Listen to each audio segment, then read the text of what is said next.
So I said I thought I might have burnt my Hawaiian pizza, with my pineapple and ham on it. But I really just needed to set the temperature to aloha temperature. Hey, we're live. Hey, everybody. I tried to tell that joke last week, and I couldn't tell it because I wasn't wearing a microphone. So I told the joke last week, but nobody got to hear it because I wasn't wearing a microphone. So I had to recycle the joke. Well, hello. Look, we have Ivy. Ivy, you have a button. It's a morning button, though. Good evening, good evening, good evening. It is 7 o'clock on Thursday evening. Welcome to the Artistic Biker Live. This is where we just gather around and have a good time chatting with each other and art with my besties. And it's like my favorite night of the week. I just get to sit around and push some color and talk about whatever comes up in the chat. I thought, Claudia missed the joke. I thought that since we have been doing this night show now for about 6 months, that we might go through and do a review and a critique of some of the things that we've done, some of the things that I've done. And I did put out in the description, if you'd like to participate in the critique, go ahead and send us the works. And on the works you want critiqued, put critique in the subject line, because I'm not going to critique it if you don't want to critique. And it's a friendly critique. This is all, we're looking for ways to improve. This is not a, you suck, you should never pick up a paintbrush again, because I get enough of that up inside my head, so we're not going to do that anymore. Or I really don't have, you know what, I honestly haven't had that problem in years. I haven't had that problem. That's funny. That's good. That's fantastic. All right, so what I wanted to do tonight is just go through some of the paintings and let's talk about, let you guys talk about what you liked, what you didn't like. Help me get better, because that's part of the process too, is growing. So first things first, I got to get to the right camera. I don't want to turn the rotator on. I don't need to change cameras over and over. I just need to get to the camera where you can see the paintings. And so we'll start with the alligator. And I think on the vertical side, let me see if I can do anything about that. I'm not sure I can do anything about that. I think on the vertical side, I can zoom out a little.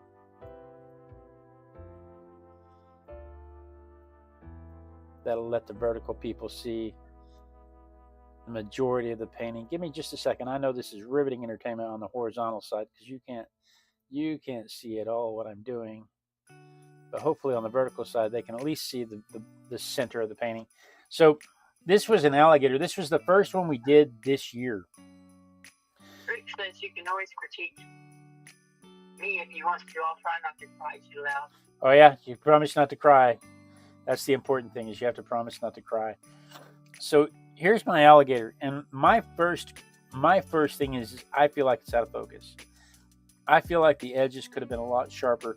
And my problem is that I am a fan of this, doing work like this.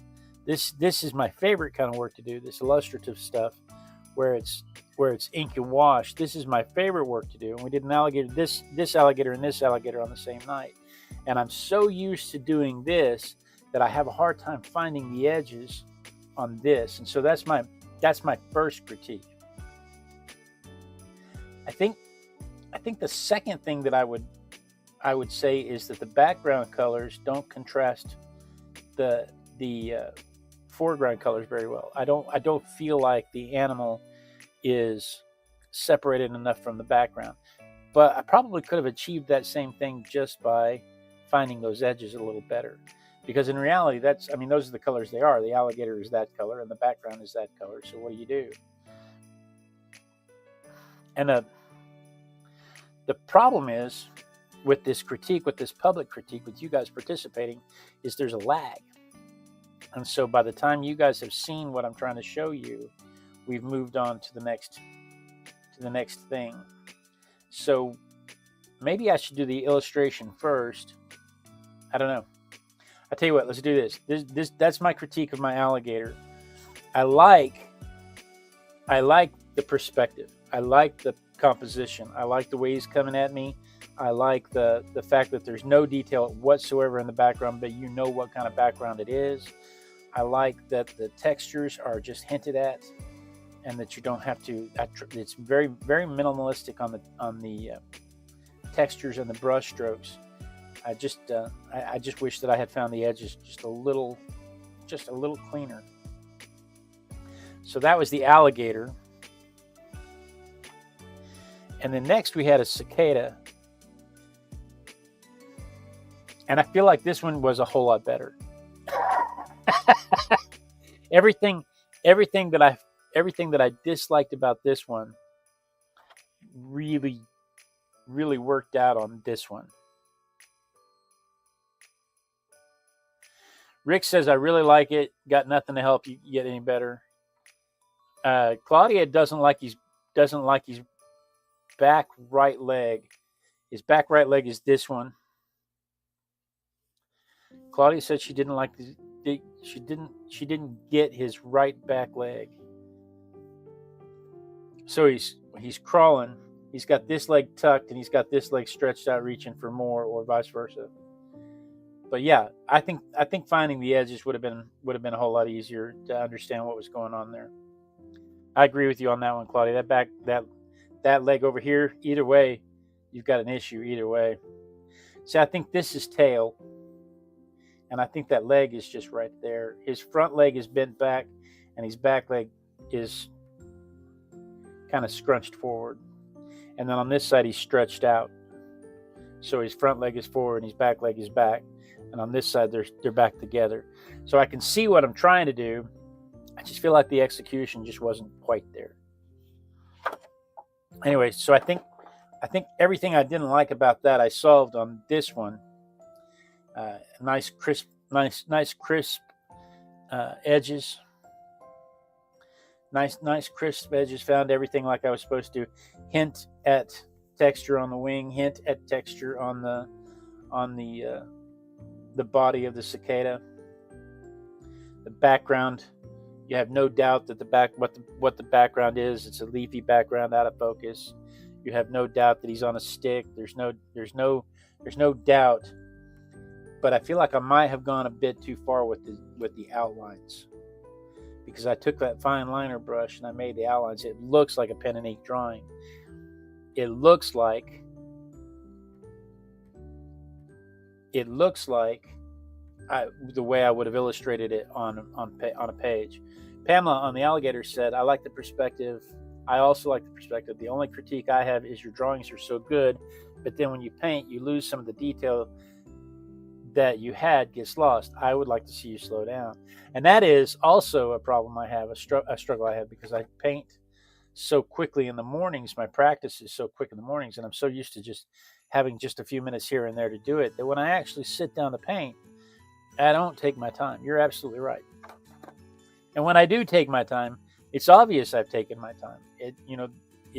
There's times when I feel like I get a whole lot of detail just right, going from this to this, and this is what I love.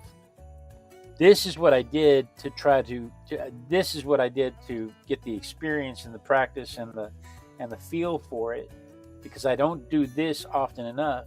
But this is what I love.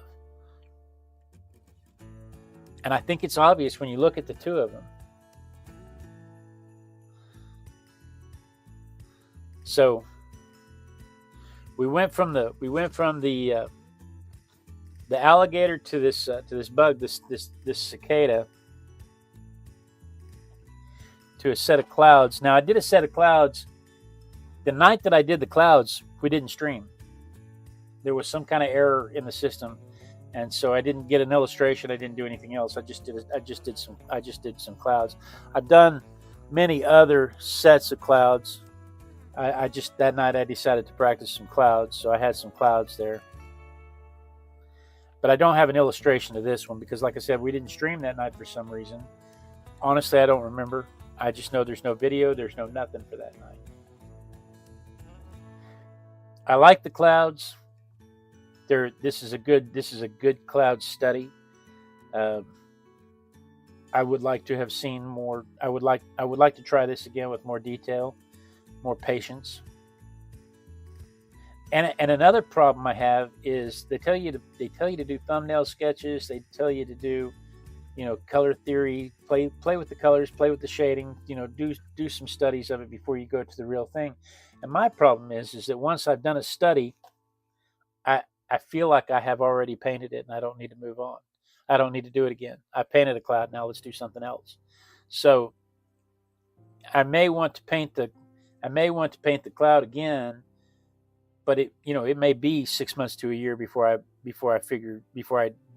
decide to do it again, because it's just I've done it. Why do it again? I've done it. You're talking really fast. I'm excited. I know. I ran in here. You don't understand. You're talking like you paint. You know what I'm talking? I'm talking like a 5-year-old. Like, look at what I got. Look what I got. And this is another toy in my toy box. Look at what I got.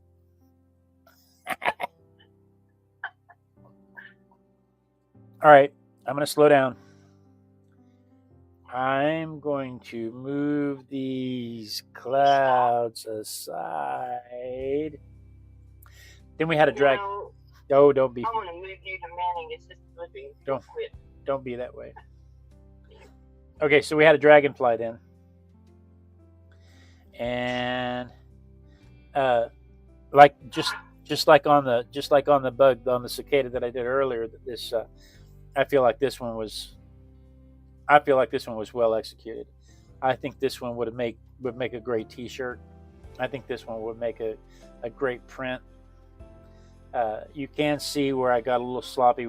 I got a little sloppy with the edges over here, but from the you're not supposed to look at art a foot away. You're supposed to look at art from 3 feet away, and from 3 feet away, this thing is beautiful.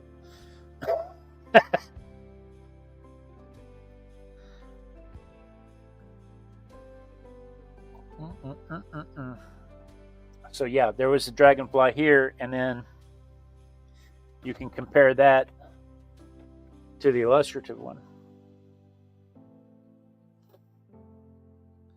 And I think both are fairly well executed. I don't know what I would do different than this one. This one probably could have used some more cool on the dragonfly, because the dragonfly is very warm and the background is very warm, and there's not a lot of contrast between the background and the foreground as far as temperature goes. If you're going to use a warm light, you use cool shadows. If you're going to use a cool light, you use warm shadows. And I'm not sure I did that. I also didn't add any contrasting values to the body of the dragonfly, so I can see some things. What? No, but I think that the dragonfly pops on this one a little bit. I do. With that background. I do think the dragonfly pops. I think that I probably could have got away with adding a little bit of orange flecks into this green. I probably could have got away with making this more of a blue. I don't know. I like it though. I really do. I'm having a hard time critiquing it because I do like it. I can see where I got a little sloppy, and but I don't think that hurts it, because again, at 3 feet away, it looks good.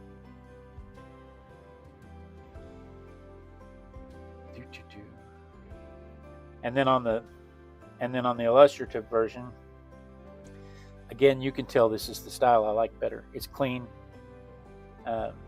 There's attention to detail. I put the contrasting colors in. So I like them both. I got a little sloppy. Sometimes my hand was wet, or I put my hand in the wet paint. I put my hand in the wet water. I have to be more careful of that. I got water on the ink over here. I have to be more mindful of that. But otherwise, I think I like this execution. I think this execution is a good job overall. Overall, a good job. Emma says she thinks it's valuable to paint multiple types of whatever. I think so too. I think it gives you. I think it gives you insight into if you only ever do one thing, how do you know whether or not you like anything else? And how do you learn something new to incorporate into your one thing? Yeah, Ivy's in the chat going upper left to lower right. Exactly. Start over here and come this way. But that's not what happened. What happened here is I dripped paint. And I had to sop it up, and then I put my hand in the wet paint. You're right. Start in the upper left and work your way down. And start in the opposite corner of your dominant hand and work your way back. That keeps you from putting your hand in your paint. Claudia says the wet water. You've got to use dry ones now. I have to use dry water. That might help. Then we went from the dragonfly to some edelweiss. Edelweiss, edelweiss. I'm not sure where the top of this is. I think this is the top. Little star-shaped flowers. This is one of those where I wish I'd have found the edges a little better, but I do like the playfulness of it. But like in here, I think I could have done a better job of finding the edges.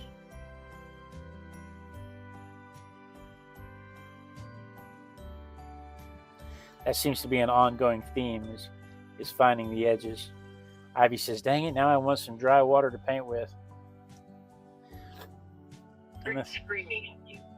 What is Rick screaming about? I don't know. I don't see anything.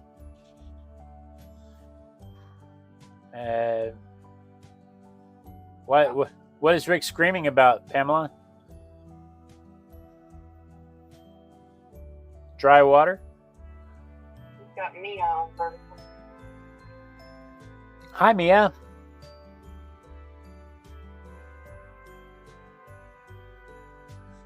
And so there's the illustrated edelweiss.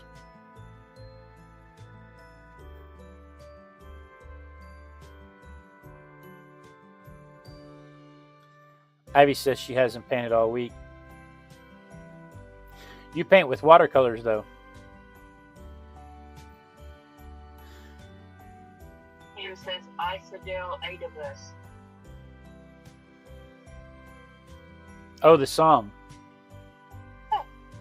Claudia says, turn right one time, I think. Oh, to find the top? Like it might be this way. Or turn right one time.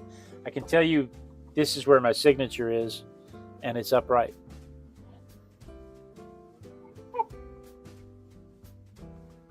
So, but on this one, I don't know. Again, I always go back to, I just like the illustration better. They're singing Edelweiss in the background. It's Christmas. There's Christmas music playing. You can always sing along with the Christmas music.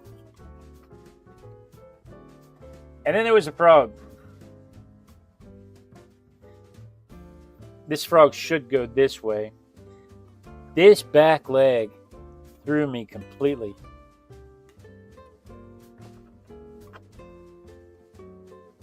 Claudia likes the dark blue up higher. This back leg completely threw me.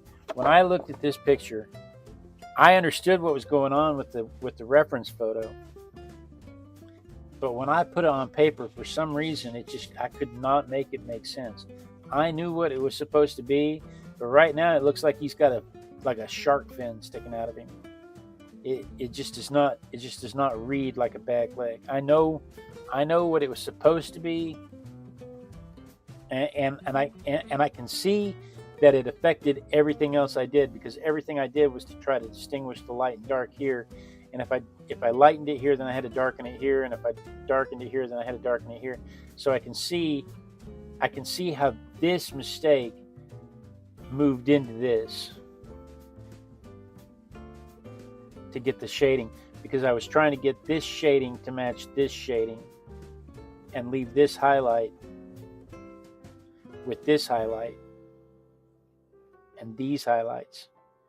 And in so doing, because I had to keep going darker here, I had to keep going darker here, and it seems to have just completely gotten out of hand over there.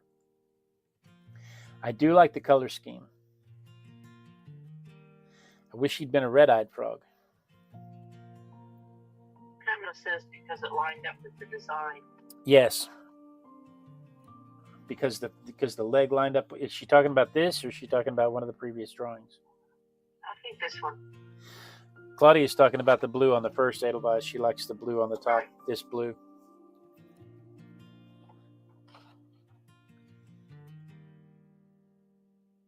So then I did this frog. And again, I think it's obvious which technique I like better.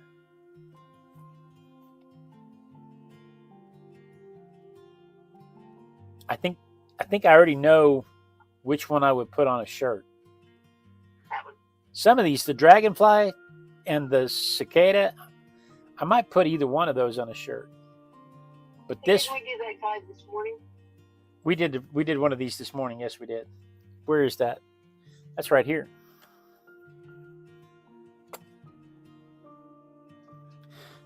You can tell I like doing frogs.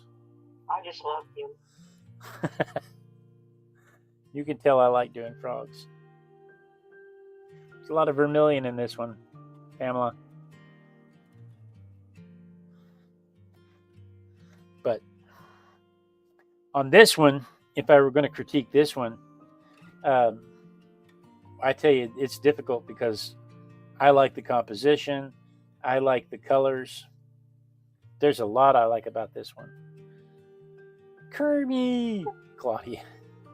There's a lot of like about this one. I think I lost part of the leg here in the shading here on the back leg. I think I lost some of the shape of the nose. I probably should slow down and get better shape on the nose. But I really like this. Yeah. I brought that out just for Claudia because there's the vermilion. Let's see. We went from Pamela. I'm sorry. Did I say Claudia? Pamela. Because Claudia's going Kermie, and then we did a great white shark.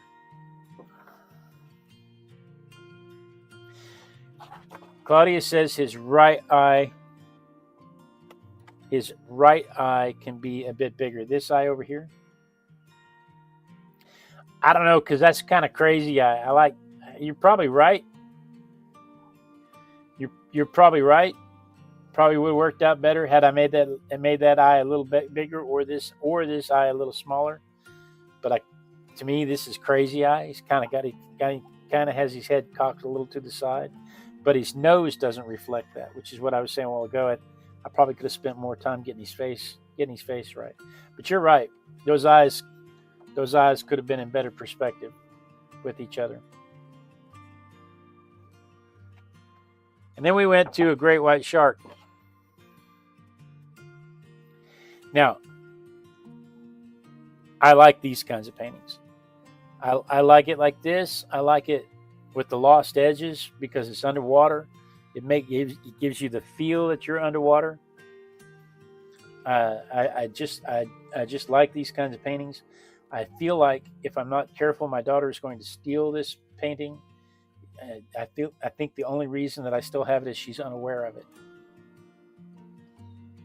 But I like this one. If I were going to critique this one at all, I would say it's that I should have a few more lost edges through here. This should retreat into the background. It should still know what it is. It should still recognize what it is, but this should retreat into the background. The whole focus should be right here. Everything right here should be bright in focus, and this over here should be a lost edge, and this over here should be a lost edge. But I feel like overall it's a really good composition. I really like the color scheme, and I really like the play with the water drops and the sponge work that I did to remove the water drops. And then let's see. How are we doing on? Oh, it's only 7:30. I can slow down.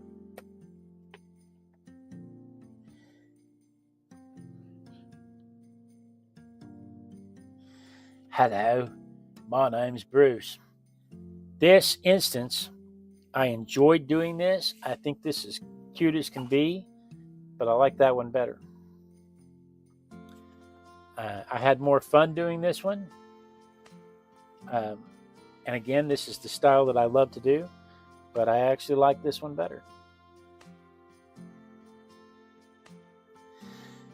Pamela says, I think the only thing that should be more lost is the far fin. This one, or this one, or this one. You probably mean this one. Yeah, the shading got away from me too.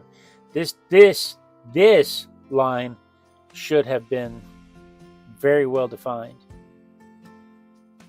because it went from a stark white to a very dull gray, and that line should have been very well defined. So I've got some found lines that should be more obvious, and I've got some lost lines that didn't get lost so well. But in this instance, I like this painting better than I like this illustration. And don't get me wrong, I like this illustration. I had fun doing it. I like the perspective. I like the view. I like the composition. I like a lot of stuff about it. I just feel like this one was better executed.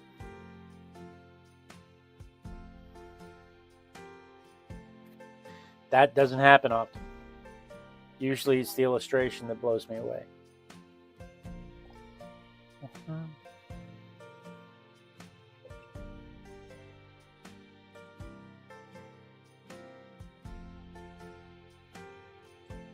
Okay. Then we went from that to a snail.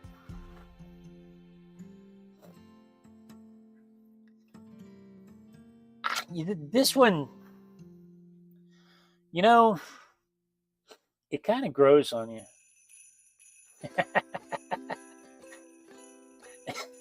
Sorry, it's a mushroom joke. It kind of grows on you. I like the colors. I like the play. I feel like there's something about it that just doesn't quite work for me, and I can't put my finger on it. Maybe you can help me with it. There's just something there. Maybe it's because I went too dark through here, or too dark right here. Maybe this doesn't stand out enough from the background. I'm not sure. I don't like the mushroom. Okay. I think it detracts from the snail. You think the mushroom detracts from the snail? Like the mushroom should have been duller so the snail could be brighter. Right. Or it shouldn't have been a mushroom at all. Right. In my non-autistic ability. Right. Claudia says something in the mushroom seems 2D. Yeah. The mushroom doesn't quite build the shape. And the snail's not quite there either. But I do like the composition, and I do like the color scheme. But if I were going to do it again, I think I would focus more on adding depth, adding some contrasting values to make the things pop.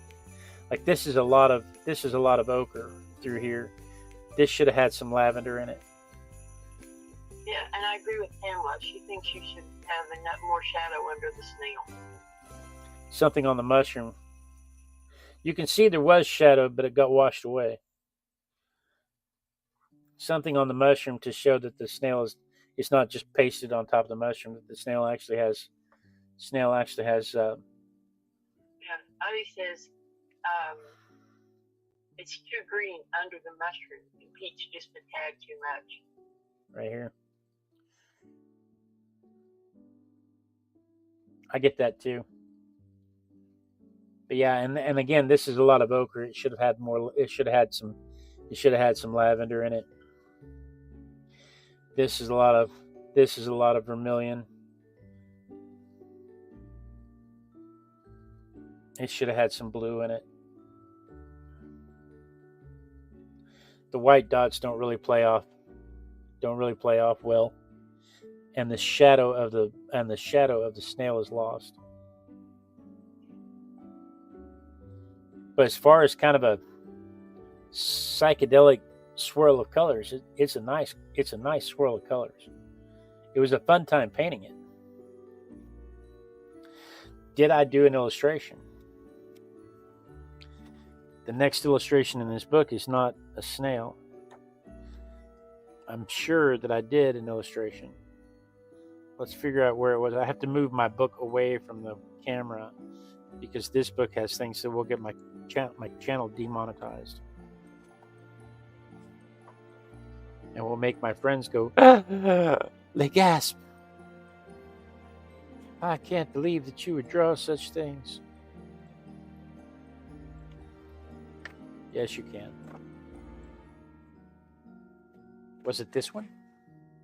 Emma says the backside of the cream should be darker, but she still really likes it.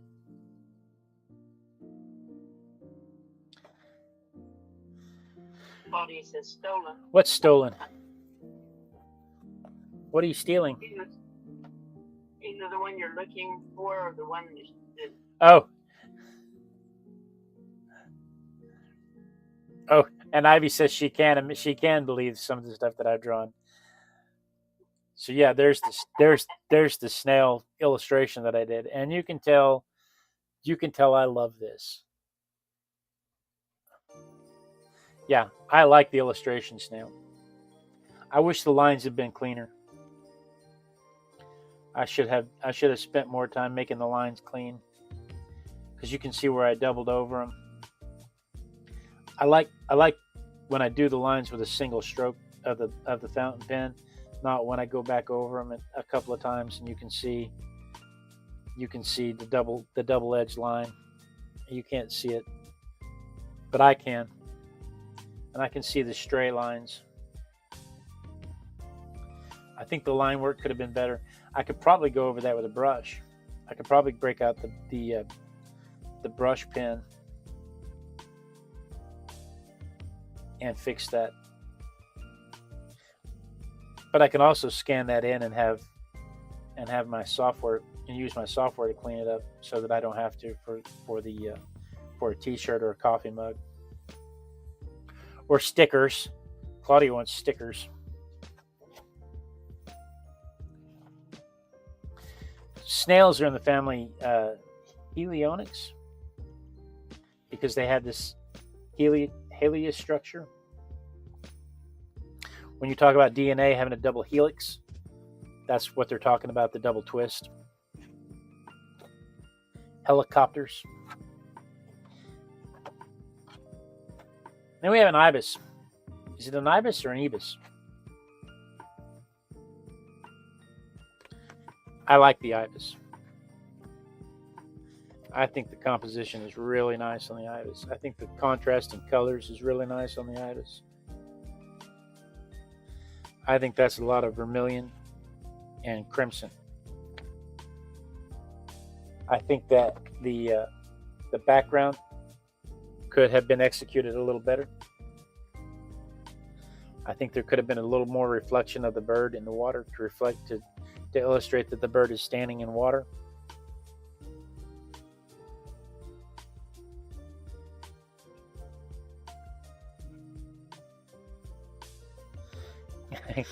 Glad he said never too much vermilion.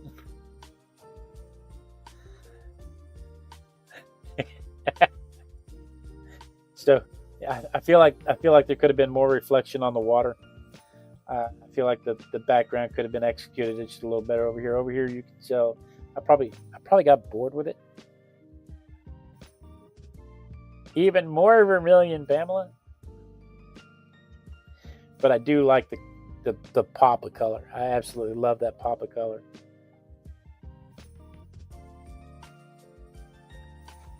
And then this was the illustration. And I fixed the reflection problem. I fixed the background problem. I've got him doing some kind of kung fu though.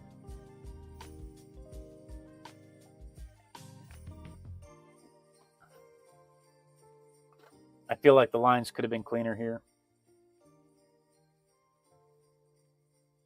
You can see I missed coloring a spot.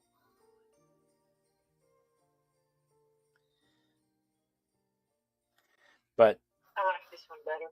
I like the illustration better than I like the that. But Me too. I like the pop of color on the painting, but on the illustration, I like the composition and the design work that went into the illustration better. This, I could see this on a t-shirt. Of course, I could see this hanging on somebody's wall, but I feel like this would have to be cleaned up.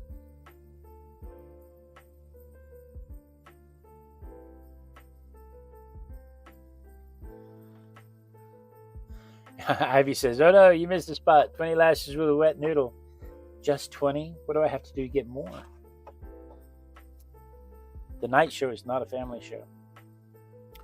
This is a jellyfish. You can't tell that unless you know it's a jellyfish. If you know it's a jellyfish, you can find the jellyfish. And I don't like that you can't tell it's a jellyfish. Lots of the jellyfish got lost. I still like the pop of color. And if I had to do it all again, I think that I might, if I'm going to make the jellyfish dark, then I should make the background light. But if I'm going to make the background dark, then the jellyfish should have been brighter. This is too dark a red for that dark of a background. And lots of the features of the jellyfish are lost in the background. But I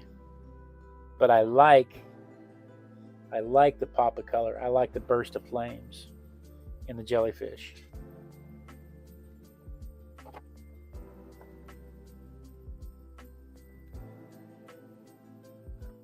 But also, again, if you didn't know what it was, it would be difficult to figure that out.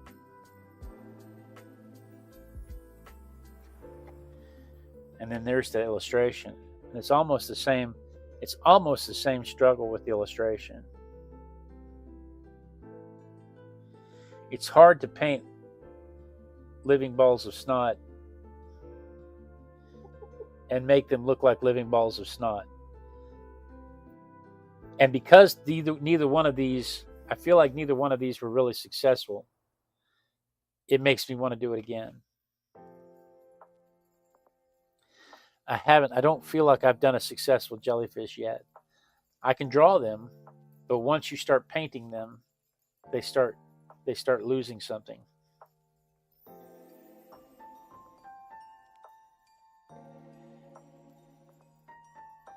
But I like them. It's hard, but it is difficult to draw balls of snot, living balls of snot, and make them look like they're living balls of snot and not, well, dead balls of snot.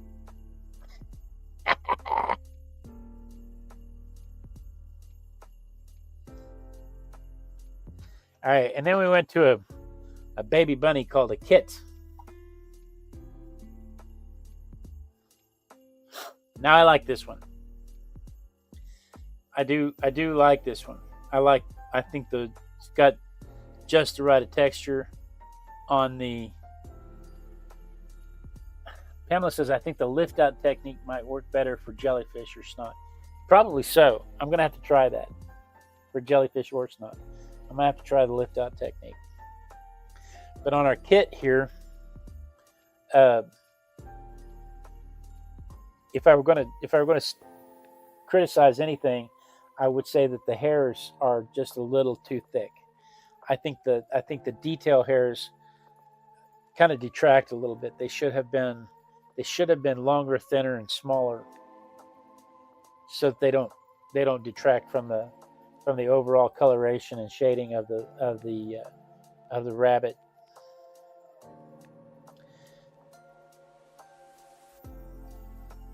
Well, Claudia, it's a baby bunny though. It's called a kit, and it's a baby bunny, and they have tiny ears. But what might have made more sense is if the ears were the same size. This ear is supposed to be coming at you a little bit, and that ear is supposed to be more up, and I made it look more like the classic Playboy pose of ears. But if the ears had been the same size, if this ear had been the same size, it absolutely would have been the Playboy bunny ears. But it would have made more. It would have read more correctly. I think it would have read more correctly. But also, his head is turned almost perfect profile, because we can just see the one nostril, the one flat of his nose. That means this ear should have been further back in line with this ear, not further ahead. It's further ahead, like the rabbit's head was turned away from us a little bit. If the rabbit head is turned perfectly sideways, the ears should line up. If that rabbit was facing us even just a little bit, then this ear should have been just a little behind this one. But I put it in front, and that jars the composition. Your mind knows there's something wrong there. It's not just that there's small ears. Your mind knows that there's something wrong there. Your mind knows that it's twisted. And I think you're right, Pamela. I think the ears got a little dark. There's no highlight whatsoever on this ear. No discernible highlight whatsoever on this ear. And there should be. But this ear should be, from the position of this head, this ear should be, even if I had it coming at me, even if I managed to communicate that the ear was coming at me, it should have been more in line with this ear. If I had put it just a little behind this ear, I could have got away with it, because you can see just a little bit of the front of the nose, just a little bit of the far eyebrow. So I could have got away with moving the ear just a little bit behind the other ear, but not in front. It doesn't work in front. It's not a horrible composition, but the ears are what's throwing it off. Claudia pegged it right when she saw it. The ears are what's throwing it off. Not so much that they needed to be bigger, though, because it's a baby rabbit.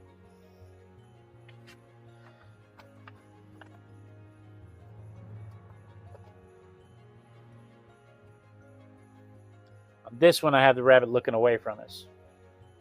We're obviously looking. We can see the back side of his jowl. We can see the back side over here. So the ear should be a little bit forward, like it is. I like this one better.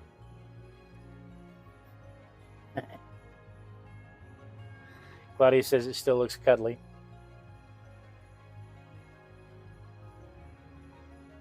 I think this one worked out a whole lot better.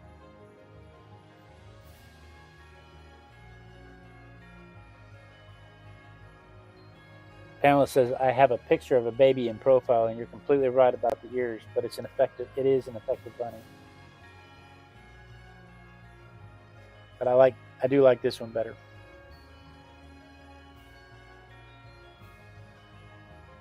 If I were going to critique this one, which is what we're here to do, I think the daisy could have been communicated a little better. It's not easy to tell that this is a baby rabbit. The ears probably could have been smaller on this one. But if you make the ears too small, then it quits looking like a rabbit and it starts looking like a hamster. This looks like an older rabbit. Exactly. It doesn't look like a baby. And the point of these two, they were supposed to be baby rabbits. They were supposed to be kids. Yeah. This one has attitude. Yeah. I might have added some. I probably should have added some contrast to the background. This is a nice lavender background. I probably could have come in there with some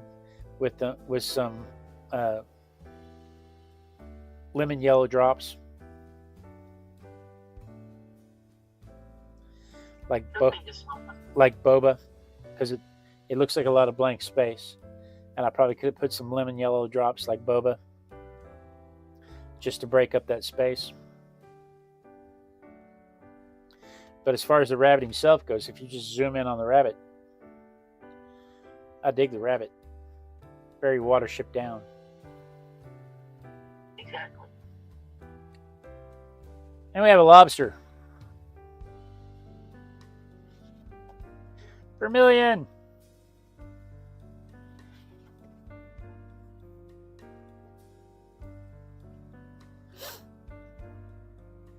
So then we had a little lobster friend. I like this. I think this got away from me over here. I got a little sloppy with moving the paint around. I think I tried to make some last minute adjustments and got sloppy with it. Like Pamela said, I need to slow down, take my time. But I do like the bright pop, especially against that Payne's gray background. Ivy says she likes the plain background on the bunny. She said the plain background for the bunny works for her.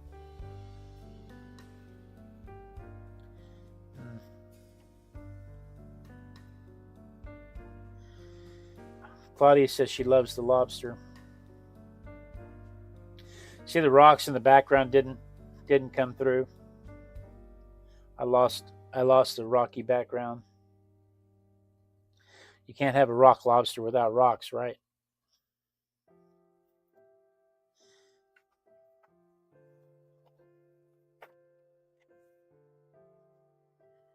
But the coloration is, I think the coloration is good. And you can see by adding the purple and blue into the vermilion and scarlet and yellow, you can see how that made it pop out. It's hard to get the camera on there. The lighting is not all that. My lighting is not designed for this. I'm going to have to get a different light for this if I'm going to continue to do stuff like this. But it's difficult for you to see how it pops because of the contrasting colors. It's the contrasting colors that make it pop out. If you don't have that, you just have a big blob of orange out there. It doesn't make any sense. Ivy says it's the lavender reflected on the shoulder that she likes. Are you still talking about the rabbit or the lobster? Oh, you're still talking about the rabbit.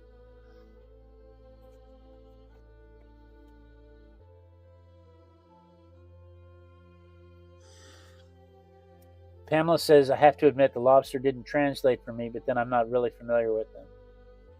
But she loves the color. And then there's the illustrative version of it. And if I were going to critique the illustrative version of it, when you draw something head on, it loses the things about it that make it what it is. So like if you draw a butterfly and you draw a butterfly head on, all you see is a stick. How do I illustrate that? How do I show that better? If you draw a butterfly head on, all you see is a stick. It doesn't look like a butterfly. You have to turn the butterfly a little bit one way or the other to see the patterns on the wings to give you the sensation that it's a butterfly. If you draw a lobster head on, you could just be drawing a bug with claws. It doesn't necessarily have to be a lobster at this point. So I should have either altered the position of the lobster, or I should have paid more attention to the detail within here that would have given you all of the features that are lost. So between the two of them, I had more fun doing this one, but I like that one. You like that plug? That was a nice plug, wasn't it, Ivy? That was a nice plug. That's smooth. That's smooth. We call that product placement in the business. Okay, and then we had a monarch butterfly.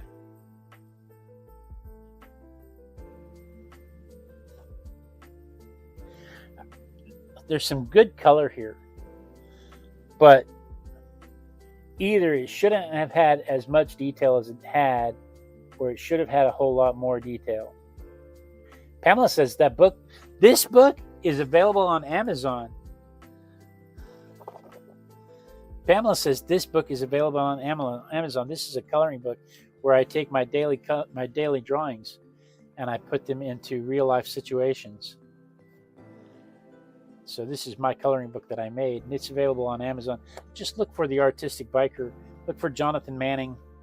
Look for Random Objects from the Random Object Randomogrifier. It's not hard to find. There's a link in the description of this video if you'd like to purchase one.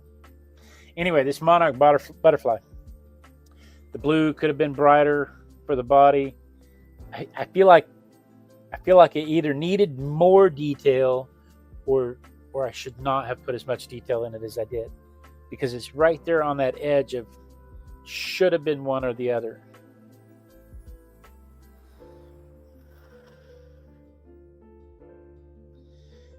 Ivy's going to color in my coloring book tomorrow, and she's going to do it using her coloring swatches instruction manual, so she can show how to use the color swatching color manual to practice. And she'll do that from noon to 4. Is it noon to 4 Central, 1 to 5 your time?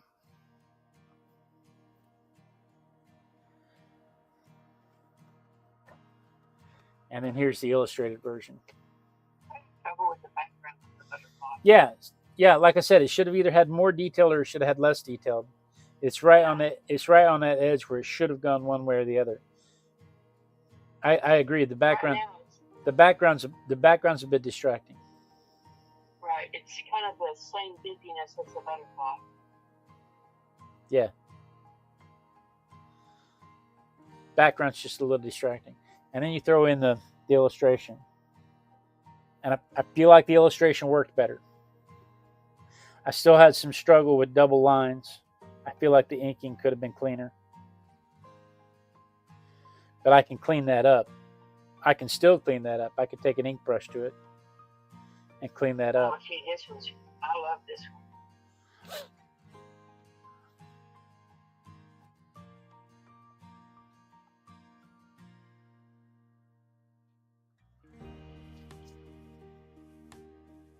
Yeah, my critique of this one is that the lines are not bold enough.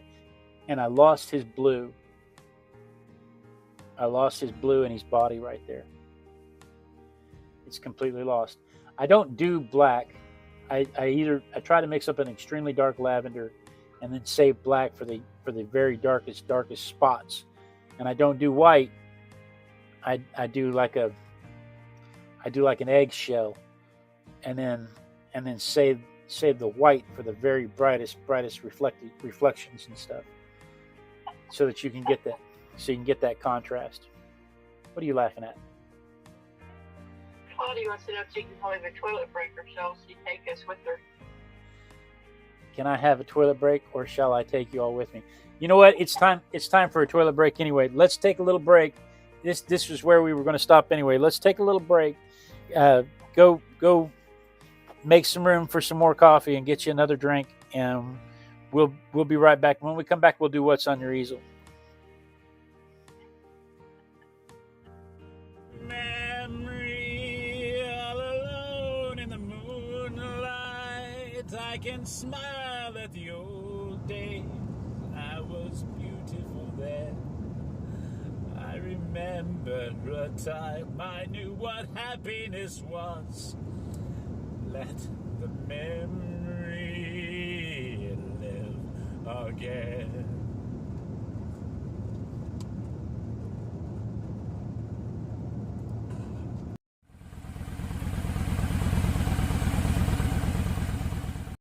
Uh-oh.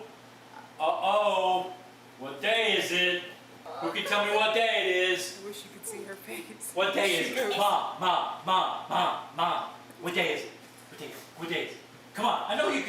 pretend you can't hear me. Mom. What day is it? Mom. Missy. Don't say I love you. What day is it? Missy. What day is it? Come on, Missy. Come on. What day is it? What day is it? Little girl. What day? Come on, tell me. What day is it? Thursday. Woohoo! Thursday. The artistic backer will make you happier than a Norse god on Thursday.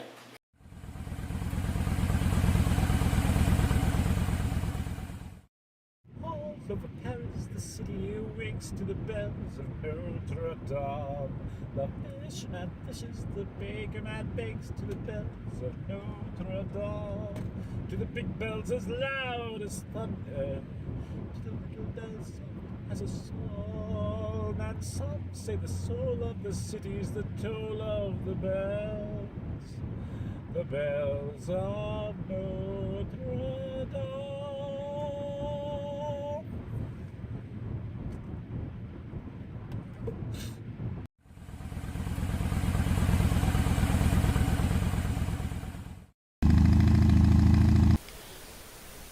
Friends, have you ever wanted to be able to draw or paint better? Have you ever thought, I wish I could draw a cat? Well, friends, think no more, for I have just the product you're looking for. That's right, friends. This magic product secret that I've given you for free today is all you will ever need to be the next Andy Warhol or Pablo Picasso or even Leonardo da Vinci. All you need to be a great artist is just a little bit of practice. Why, friend, if you just use practice for a few minutes every day, there's no limit to the things you might accomplish. With just 10 minutes of practice, your cat can go from looking like this to this. And friends, if you have tried, practiced, and witnessed its power firsthand, please consider going to theartisticbiker.com and clicking that donate button. Every penny you donate will go to help someone less fortunate learn about the power of practice. And keep remembering to tune to the Artistic Biker Live every Thursday night from 6 to 8 Central Time at artisticbiker.com/Ustream. That's the letter U, stream.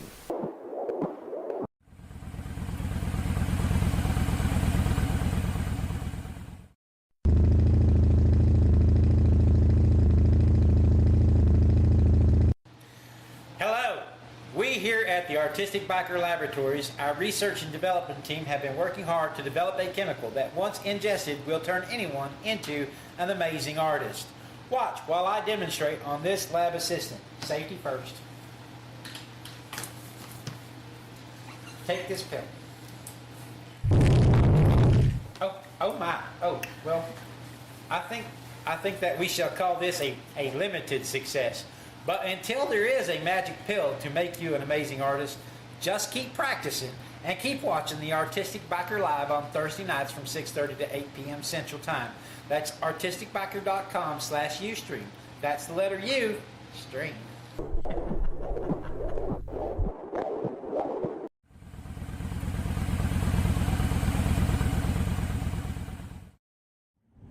Look at what's happened to me.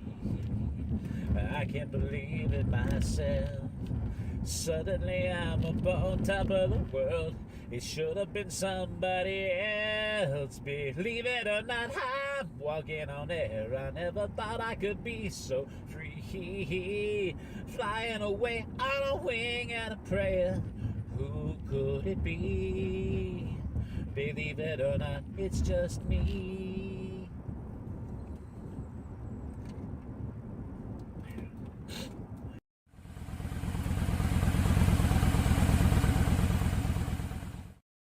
Dig, if you will, the picture of you and I engaged in a kiss. Sweat of the body covers me. Can you, my darling, can you picture? Dream if you can, a courtyard, an ocean of violets in bloom. Animals strike curious poses. They feel the heat between me and how can you just leave me standing alone in a world that's so cold? Well, it's so cold. Maybe, oh, my father, you know, is always too bold. Well, maybe you're just like my mother. She's never satisfied. Why do we scream? Why? This is what it sounds like when doves cry.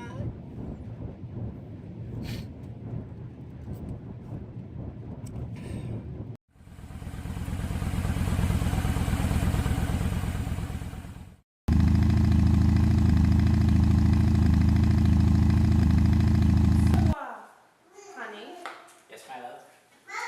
what is this? That's a bra. Whose bra? It's my bra. Put it on. No, it's my. No, if it's your bra, put it on. No, it's my bra. Wear it. Put it It's on. my bra. Hello and welcome to the Artistic Biker live from Oasis Studios and Gallery, where we broadcast every Thursday night from 6 to 8 Central Time at artisticbiker.com/Ustream. That's the letter U stream.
Because I didn't turn my microphone back on.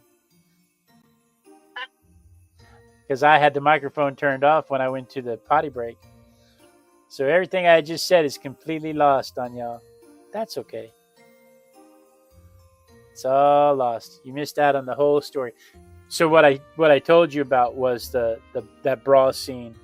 That everything in that picture is was bought for that scene. I bought the felt for the card table. I bought the poker chips. I bought playing cards with my logo on it. I bought the bras, and the bras came in a set with tiger stripe and zebra stripes. and I bought the poker chips and everything, and I set that strip poker scene up. And I showed my wife the picture, and my wife, it started off, my wife found the bras, and she said, "Why do you have bras?" And I showed her the picture, and she thought, I said, "That's a great shot. It really is a great shot." And then she said, "But wouldn't it have been funny if you'd have been any other man? I probably would have doubted what was going on here." And I said, "That would make a great video." Reverb. Okay, so we were going to stop now and do a little bit of what's on your easel.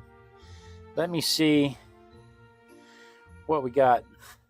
Ivy sent an easel. Ivy sent 2 easels.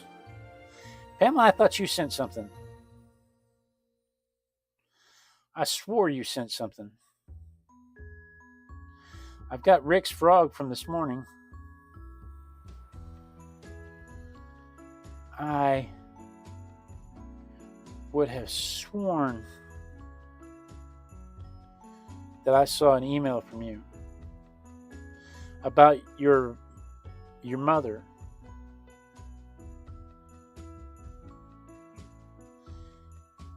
I don't think it didn't go to my junk folder. She sent several. She sent several, she says. And yet, I have Ivy and I have Rick.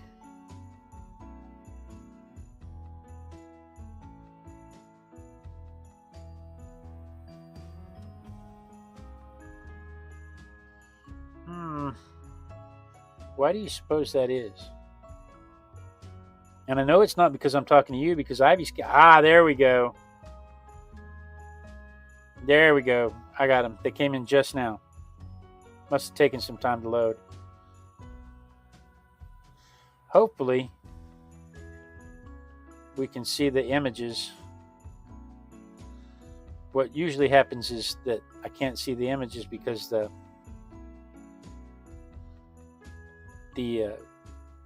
phone broadcasting to the computer, and my phone talking to my mother, and the phone trying to download the pictures cause problems. So what I'm going to do real quick is I'm going to go through here and I'm going to download the photos to my phone so that when I show them to you, they will just pop up.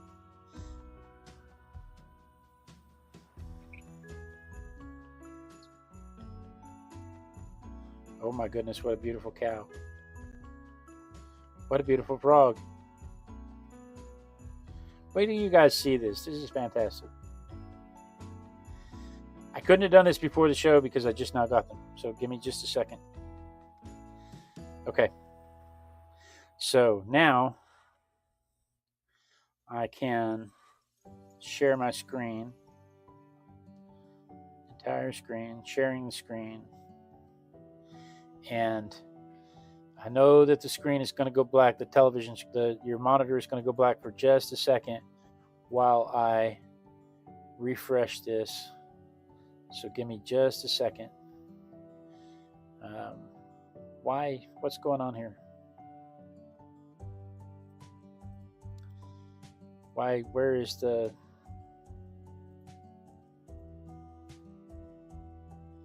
No, that's not it. Something's not right. There should be... there we go. That's what I was looking for. Ta-da! I was on the wrong thing. I got it now, though. All right. That took too much. That scared me. That took too much energy. Okay, so we'll start with Rick's frog from this morning. Rick and Pamela join me every morning when they can. They join me every morning while I do the artistic biker. And I showed you earlier this one, this little frog that I did this morning. That's the one. That's what I did this morning. And Rick sent this in.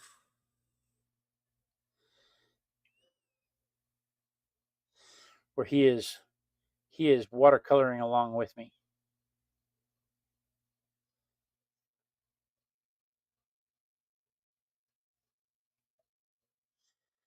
He is watercoloring along with me. So, good job, Rick. Rick doesn't watercolor. What makes that special is this is like Rick's fourth watercolor in his life. He doesn't do that. He's branching out. So, good job, Rick. And then Ivy sends in a Great Silent Stone coloring sheet.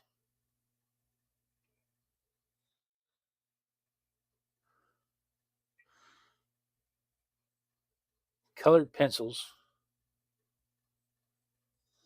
There's no text. There's no context, so I can't tell you anything about it. Like what coloring book it's out of. But it's a nice little abstract. I'm sorry, what did you say? I think it's coloring book with the word mystic in the title. I think. Well, Ivy's watching. Maybe she'll shout out the title of the coloring book. Claudia said she just saw this on her channel.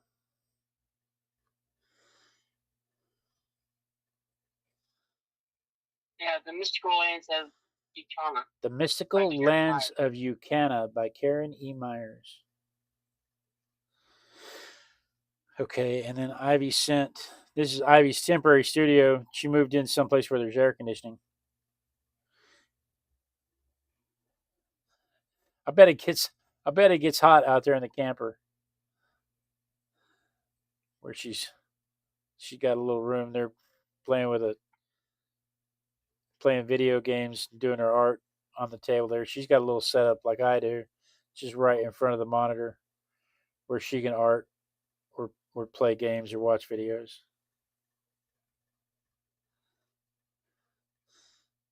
And then Pamela is working on the portrait of her mother. There's Pamela's mother, and there's the portrait of Pamela's mother. And Pamela does this. She works on this off and on. I'm leaning in so you can see under the camera better, knowing full well that it's broadcasting from my phone to the computer, and moving under the camera doesn't help. But she works on this off and on, and adds a little more detail every time she does so. I think she's got the pose down and the smile down. The color in the cheeks is coming along.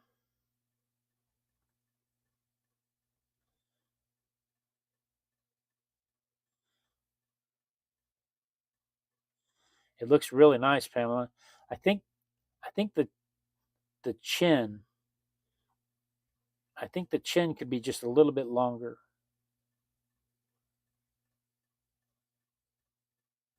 And there's a part in her hair just above the left side, the eye on the left side. Just little details. I think you're coming along really nice. You're really getting there. You've got the overall shape of the features down.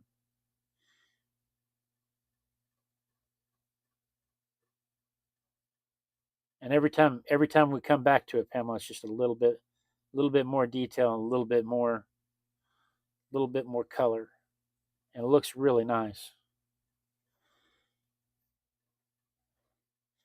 And then these are called firecrackers, 4x4 posts painted on the 4th, but I decided to make mine different. So they are American Indian styled. I carved an arrowhead stamp because I wanted to put arrowheads on the red one in particular. There may be a few sprinkled on the others. They are decorated with leather and paint.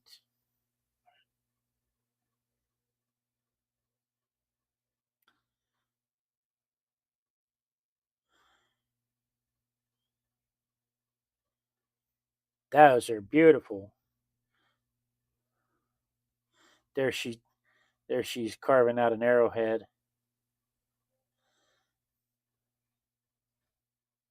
Adding some detailed texture to the arrowhead.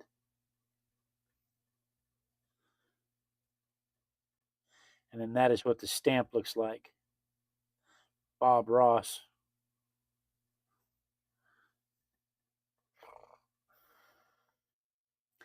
I don't think Bob Ross did that.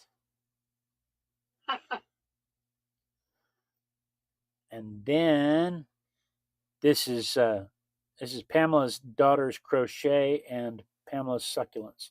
This is the cow that I said, look at that cow.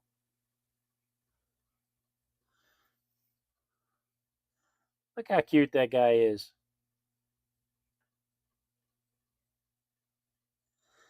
A little crochet cow.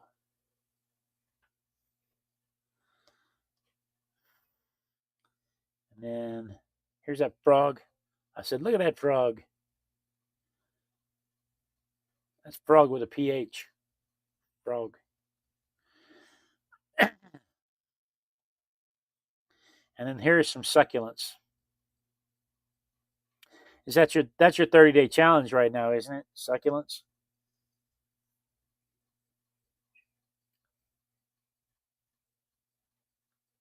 She does a different challenge every month. I'm actually tilting the phone so that you can get a better view of it under the camera, knowing full well that you can't see the phone from the camera. All right. I don't think I have anything on my easel. I haven't done anything above and beyond that I haven't already shown you guys. So that was what was on my easel. That was what was on your easel. If you'd like to be a part of what's on your easel, simply send an email to blade@artisticbiker.com with easel in the subject line, and we will use your works to inspire other people, because that's what this is all about, is getting people inspired to be creative, to express their creativity. See my little girl sneaking up behind me back there? Hi, little girl. You're already exposed. What do you need? No, thank you. You cannot have my frog. Is it a frog? That's a frog. This is a butterfly. What was the one we said a while ago I shouldn't show her? The one I said I probably only have it. The one I said I probably only have it because she's not aware of its existence. Out of sight, out of mind. No, you told me to wait until you could. That's why. And then I hid it from you.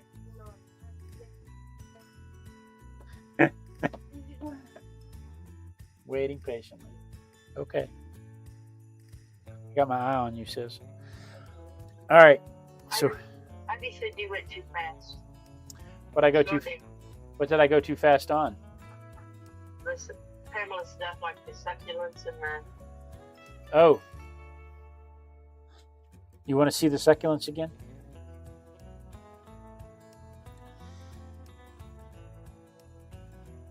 Bone. Pamela.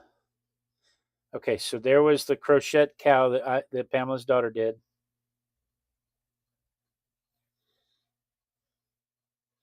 And there was the frog with a PH. And then there is a succulent.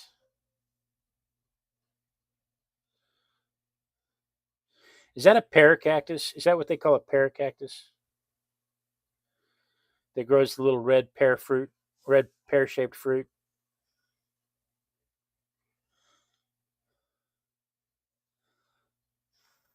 And then there's that one. That looks like a taco. I mean, it looks like a succulent, but it brings to mind tacos. That's a Rorschach thing for me. I must be thinking about food.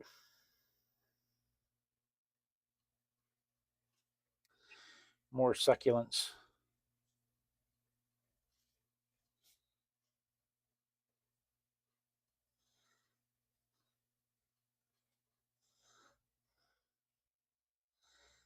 That was it. It was just those three.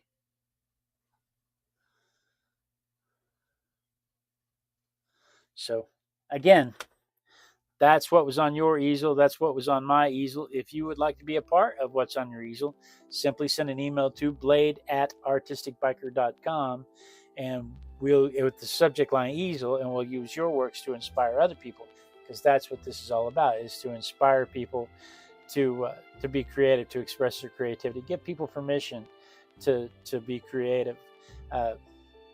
Also, I think we'll do that going forward too. If you'd like a critique, put critique in the subject line, and we'll let the crowd critique it.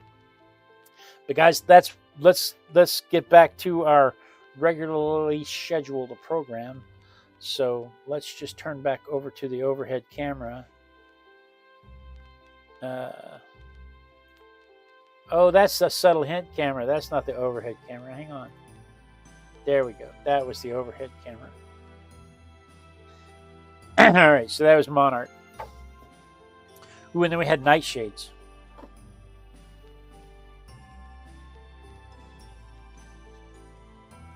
Some purple nightshades. Ivy painted a hen tonight.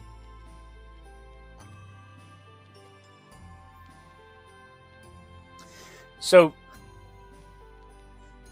I think this captured the color of the nightshades. I don't think it captured the lightness of the texture of the nightshades, and I don't think it captured the boldness of the stems. Everything looks ethereal, Everything bold looks ethereal, and everything that should be ethereal looks like tissue paper. Good night, Claudia. Thanks for staying up as late as you did.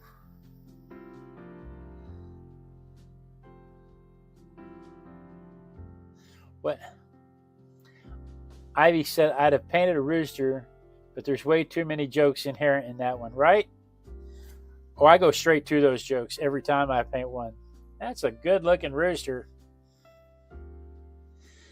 Everyone likes a big rooster. Anyway, I feel like this is a dark mess right here. I feel like I was trying to put it in the background, and it's just kind of a dark mess back there. And then this just doesn't have the ethereal effect that I was going for. This looks wispy, and this should look sturdy and strong and thick, and it looks wispy. This looks like, I don't know, a cloud, but not a puffy cloud. I like the colors. I like the composition. I'd like to try it again, but not anytime soon. Let's see if I can find where I did it in the sketchbook. Again, I have to pull the sketchbook away because there are some inherent rooster jokes in my sketchbook also. So there's the nightshade that I did in the sketchbook. And honestly, I'm not sure I like it much better. And maybe it's the subject. I don't know.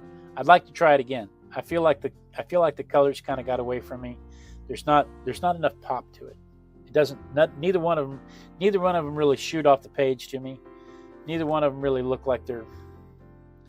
Neither one of them look T-shirt worthy. This right here down is not horrible. This should have been like this.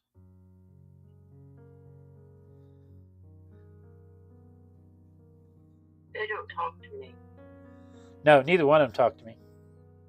No. But neither one of them would end up on a T-shirt. But this down here is better than this up here. Ivy says her mother has a 6-foot rooster. That's a big rooster, Ivy. I bet she's proud. I bet she's proud of having a big rooster like that. I bet she shows it off all around town. Yeah.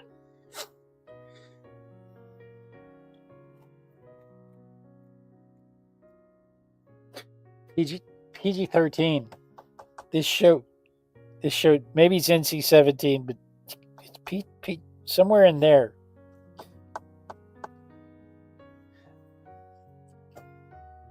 All right, so we have an octopus. And then we have an octopus. I'm not happy with this one at all. There's a lot of vermilion going on here. I'm not happy with this one at all. I wasn't happy the night I did it. I feel like the whole composition is okay. I feel like the color composition is just too monotone. If you squint at it, there's no highlights and shadows. It's all the same. It's all the same tone. And I don't like that. The shadows should be darker. The highlights should be brighter. There should be more contrast between the foreground and the background.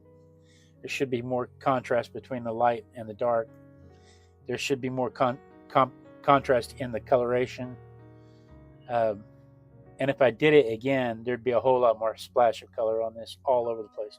This, for instance, would probably be yellow through here.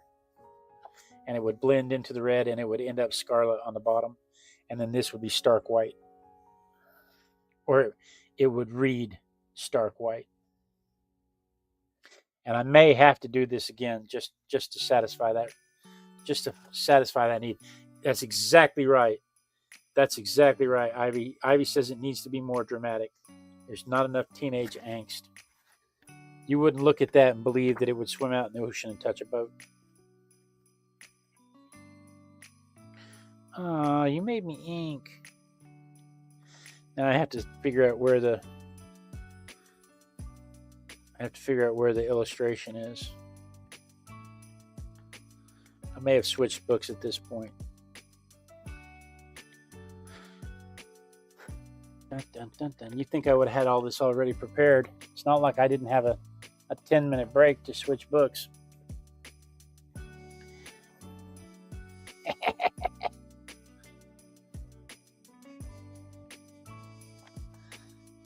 There it is. See, even in my illustrated version, this got busy. The colors didn't blend the way I wanted them to. I like this composition. I like this shape. I like the placement. I like everything. I like everything like that. I like the color choices. I just didn't spend enough time to let the colors blend properly. And the shading and the contrast are still not there. And this got busy. This is too busy for everything else.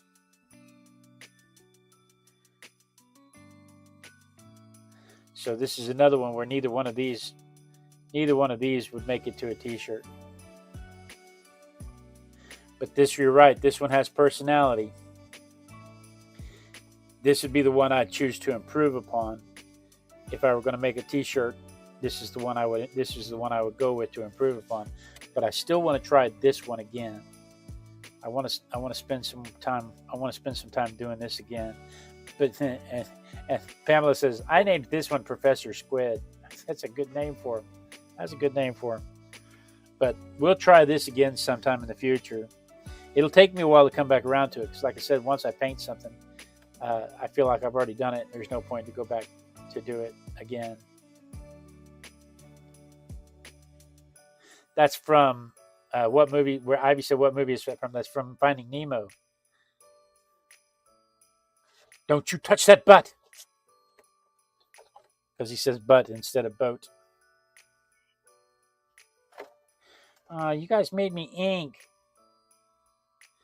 And then we have, after the octopus, then we have Pamela's bug, which was a robber's fly. Pamela sent me this picture of this bug. I don't know, how long did I hold on to it? 3 years? 2 years? It's forever. It was a long time. I like this. I like the composition. I like the colors. I like the highlights. I like the darks. I like practically everything about this. If you look into the ochre, you will see splashes of lavender and purple and blue. If you look into the vermilion, you will see blue flecks where the shadows are. If you look into the green, you will see red around the edges. All the contrast is where it's supposed to be. All the shadows are where it's supposed to be. The edges are not overbearing with line work. I like this one. This one could easily end up on a t-shirt. I really, really, really like that one. And I like it better than I like the illustration. The illustration looks like he's late for math class.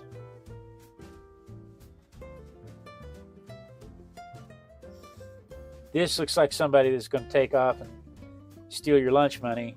This looks like somebody that is late for math class. I like this one a whole lot better. The composition on this one is nice, but it goes back to that thing where the thing that makes it the bug that it is missing, because we're looking at it from a viewpoint that doesn't show what it's missing. The second one would make a great cartoon. Yes, 3. I don't know what we're saying. I don't know what we're talking about. I don't know how far back in the lag they're laughing at. But this one The second one didn't have the drama. This bug does not have the drama. I do like the eyes. You're right. Ivy likes the eyes. I do like the eyes, and I like the coloration, and I like the color scheme. I just don't like the composition. And it goes back to what I was saying a while ago. If you draw it from this angle, it loses the things that make it what it is in 2 dimensions. It's like if you draw a ballerina with her leg sticking out behind her from head on, she just looks like a one-legged ballerina. You have to turn her a little bit so that you can see the back legs, so that you can see she's not just a one-legged ballerina. Especially if she's leaning forward, then she just looks like the head on top of a leg, and it loses all of the effect. That's what's going on here. The head is blocking out all of the rest of the body of the bug, and you lose all of the bug information. But I really like this one.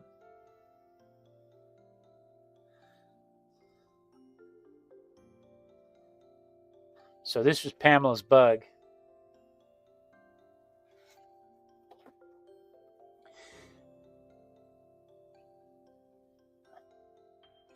This is a Queen's angelfish. This is a Queen's angelfish. And it's so named because it has this little crown on the top of the head that didn't really communicate. I didn't do a very good job communicating that crown. And I feel like the shape of the body was lost in the composition. I love the colors. I'm not a fan of the composition, and the drawing could have been better. Thank you, Char of Hearts. Beautiful fish. Char of Hearts is over there chatting away. Yes, it's watercolor. I'm sorry. I completely missed that you were chatting over there. Wanted to come say howdy. What's that? Me too. I'm so sorry. I'm so sorry. We've been missing you over there, Char of Hearts. Wanted to come say howdy. Watercolor. Yes, it's all watercolor. The illustration is not as good. You're right. Might look like a strange alien fly, the illustration. Good point. Thank you. Beautiful fish. Didn't know angelfish could be. Yes, this angelfish is a queen angelfish. Again, I like the color. I'm not a fan of this composition.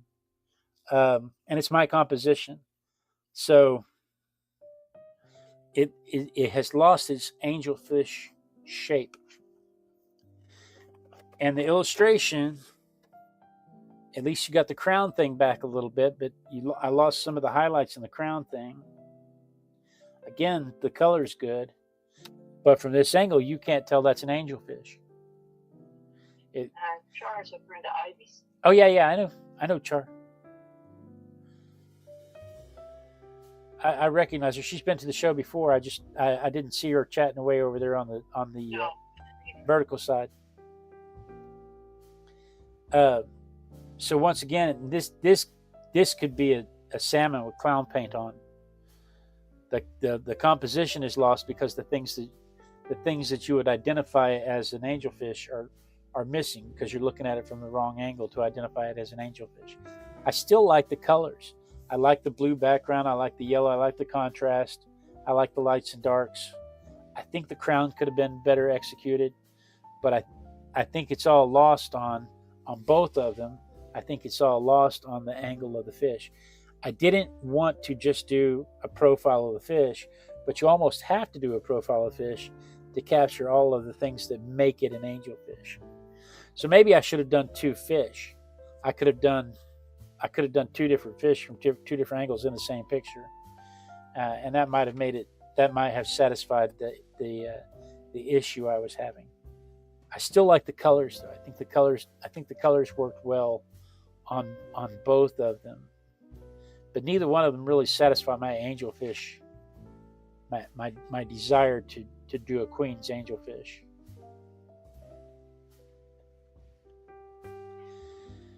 Char says, very interesting point. Never thought about why some artists draw more than one view when they draw the head on facing. Normally they add another angle if they do the head on, and that's exactly why, Charles, because from the head on angle you you really don't have enough information to identify it in 2 dimensions. If you didn't have the information of it coming into the scene and the information of it leaving the scene, so that your brain filled out all of the missing points, you don't have any missing information. When you look at something, the way your brain works, when you look at something, you only see the one spot that's in focus, and your brain fills in all the other information from when you looked at that area before. So at one point you looked at this eye, at another point you looked over here at this tail, and another point you looked here at this fin. And if you didn't, you just did.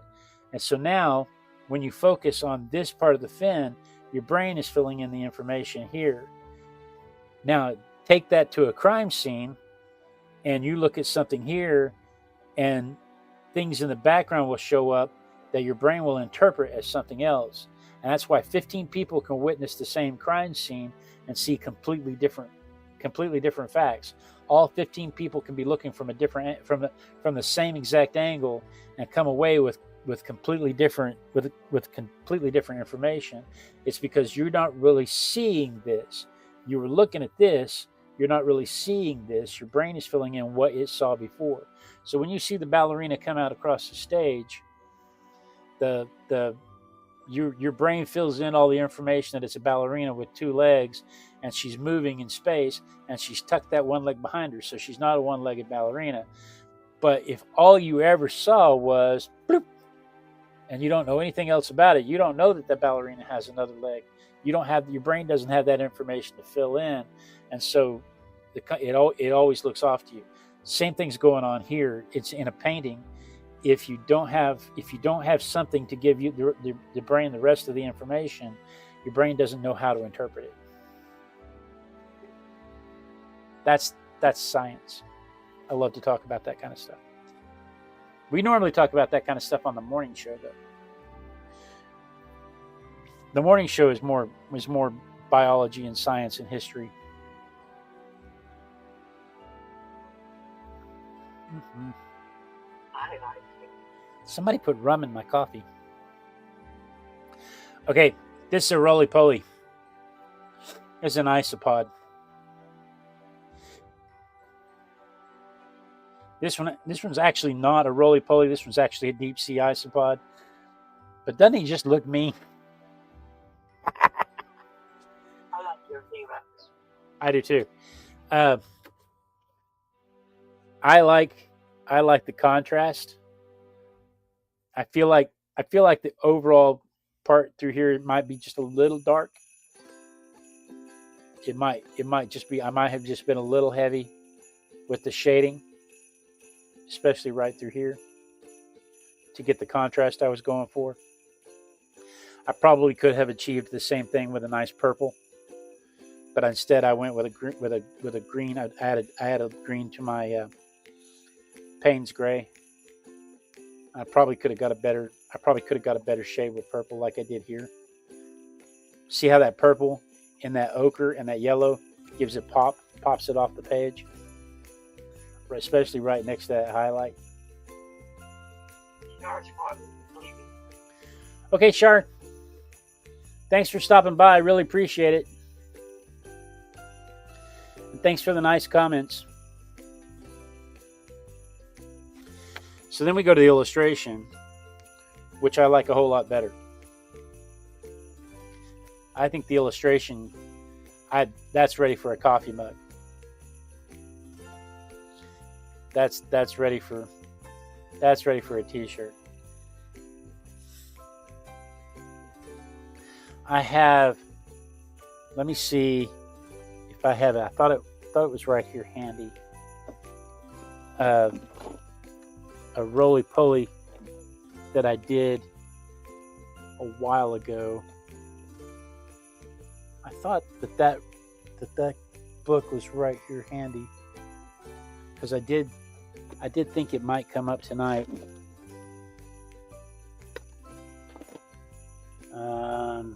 It doesn't look like it. It looks like I've misplaced it. Oh well, I've got a red one. Here, maybe I can find it on my phone.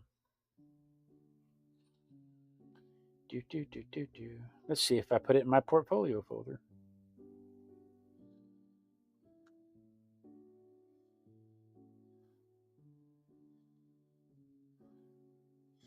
I may have put it in my portfolio folder. It doesn't look like I put it in my portfolio folder. Oh well.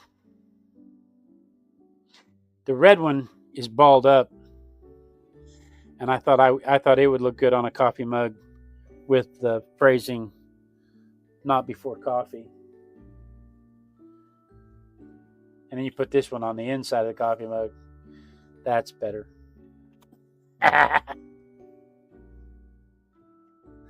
Pamela says they've been inundated with roly-polies. It is that time of year. But I like this one better than I like this one. I like this one for different reasons. But this is I still think this one's much better.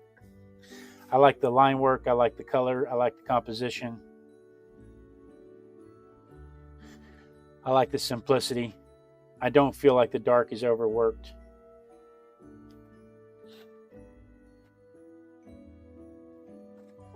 And then we move on to a sea turtle.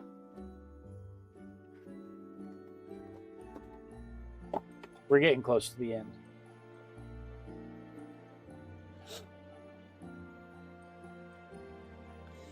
I think this one worked out well. Is this from my coloring book?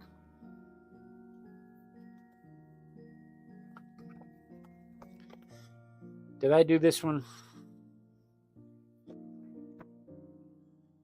I don't think my coloring book pages are numbered.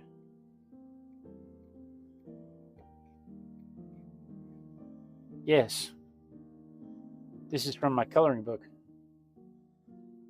So I took that from my coloring book and I traced it onto some watercolor paper, and then I watercolored it. I used some water-soluble carbon paper and transferred the drawing to my turtle, or to my watercolor paper. So there it is in the coloring book, and there it is on there's this coloring book, by the way, the Random Objects from the Random Object Randomogrifier Volume 1, available on Amazon. There's a link in the description below.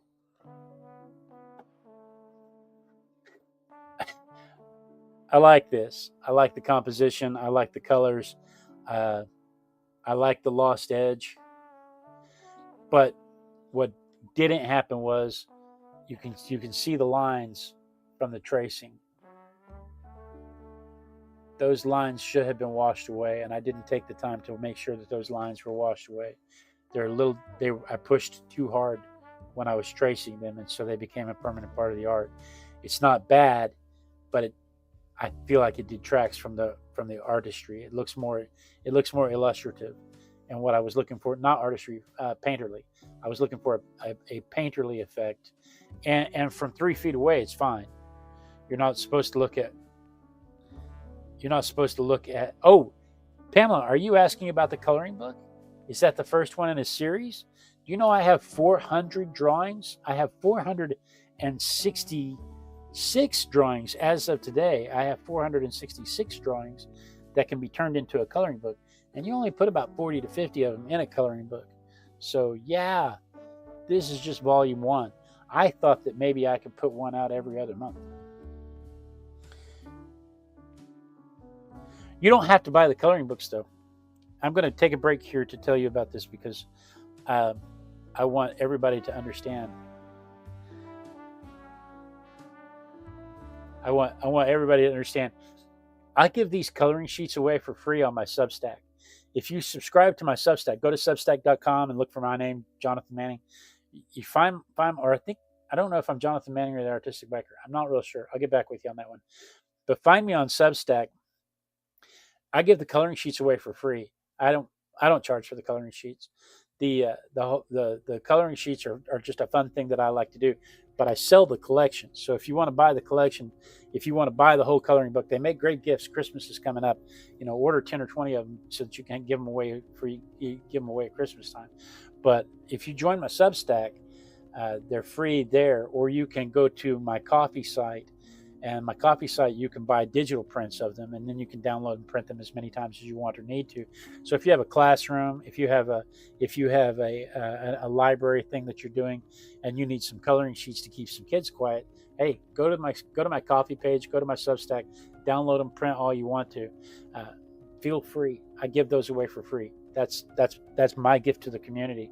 So, but also, I publish them in a coloring book, so you can give them out as gifts. And I have 466 drawings that I can turn into coloring pages. So that is what's going on there. Overhead close. All right, so I like this composition. I like the color scheme. I like everything about this. If the only thing I have to complain about is the tracing lines didn't get washed away, and I feel like the tracing lines detract from it just a little bit.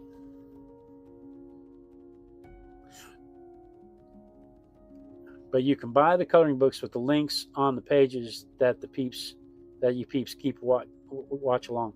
Yes, the coloring books are in the link below on the description of this video. There's a link for the coloring book on the Amazon page, and then at the bottom of every coloring sheet is a link back to the video where I drew it and I talked about it. Not the live form, but a 5-minute time lapse. So if you want to share that with somebody, if you want to see how it was drawn, you can go back and watch how it was drawn. And then here is the illustrated turtle.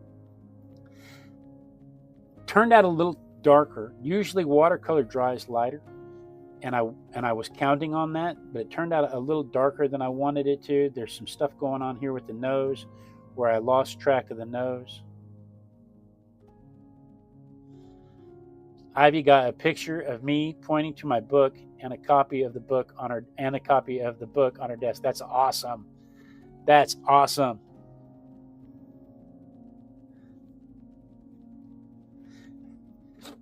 So the painterly version, I haven't heard from my mom in a while. Are you still there, Mom? Mother? What? Just making sure you're still there. Yes. I'm studying this one. It doesn't do much for me. The turtle? Yeah, The illustrated one or the painterly one? the illustrated one. No, the illustrated one doesn't either, because I think the color composition is too dark. Look at this picture from Ivy. There's my book on her desk. There's me pointing at my book on her television screen. That's cool. That is cool. But I like the composition. I like the expression on his face. I like the swimming style. I think there's enough information there to tell it's a turtle. I just think the darks got away from me on this one. I like this painting better. And I'm noticing a trend on most of the oceanic stuff. The watercolor turned out better than the illustration. Except for the octopus. I didn't like either one of the octopus.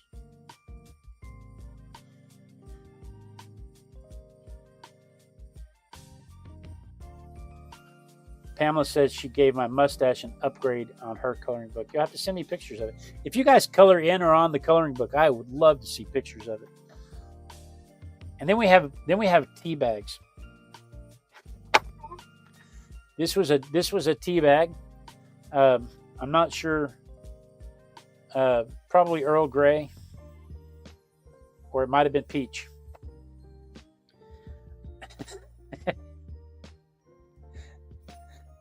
I think I like this. I like this painting. I like the humor in this painting. I like the composition. I like the color. I think I went a little too obvious with the torso. If the torso had been just a little bit more subtle, it would play off. The joke would play off better. But I do like this painting. I think the contrasts are just right. It is a tea bag, Pamela. See, it says it right there. Tea.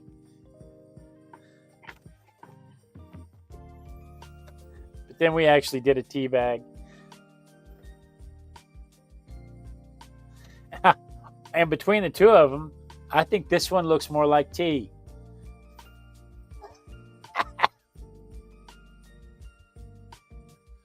I had fun with this, though.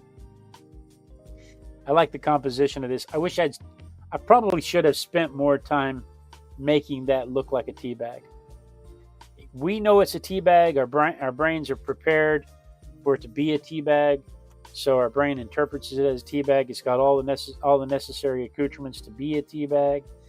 The line work is not clean though, and this is missing things like the staple.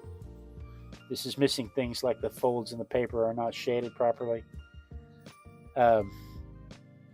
If that's a saucer for a teacup, that is a really big tea bag. So there's some things going on here that I'm not too terribly happy with, but I think I could redo this and clean this up and make a nice t-shirt out of this one. Make a nice postcard or something out of this one. I just need to shrink that up a little bit and add some detail around here to make it more teabag like. This one, I'm going to do this again someday. I'm going to reproduce this. I'm going to make the torso more subtle so that it's not quite as obvious what I'm going for. But you can put lipstick on a pig too, but that don't make it no Marilyn Monroe. I don't know. I've seen some pretty cute pigs. I grew up on a farm. It's a PG-13 show. So that's the tea bag. And then we had a bear. We had a bear inspired by Ursa Major and a Ulysses butterfly on its nose.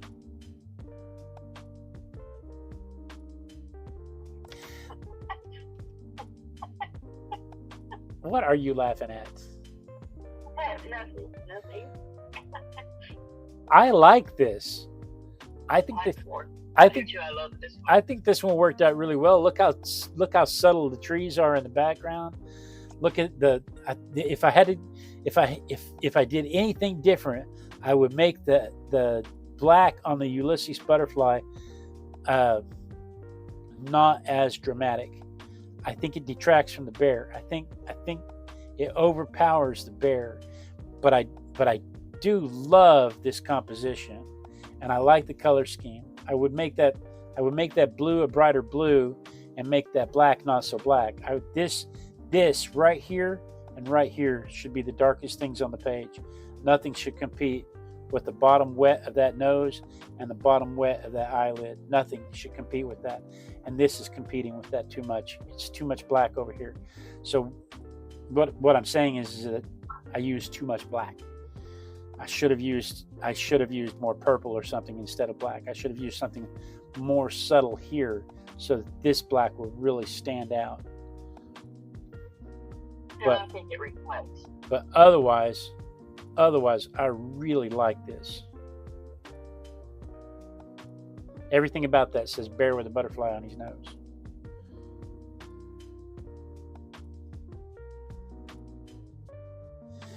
Pamela says, I think you just need a little more highlight in the eye. Maybe. Abby said that they had to bear. Yeah. He was like curious bear. See, me, he looks like his eyes closed, like he's smiling, or he's gonna sneeze. He doesn't look like he's looking at the butterfly. He just looks like he's got squinky eyes. Oh, I think he's looking at the butterfly. No, I think this one's looking at the butterfly. See, in the leg. On my leg, it's still showing the tea bag. Squinky eyes.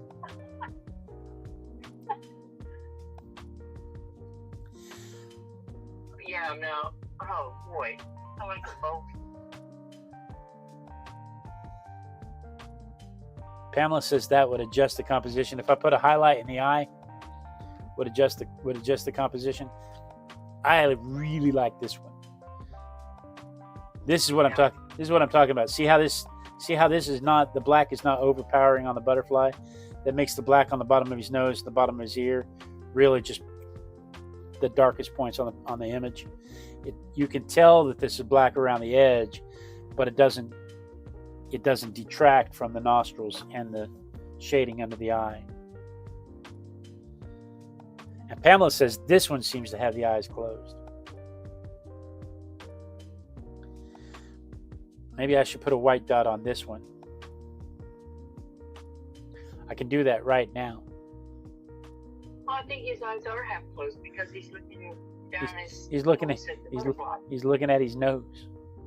Yeah. I like this. I like them both. I do. I like them both. Either one would make a nice t-shirt. Yeah, absolutely.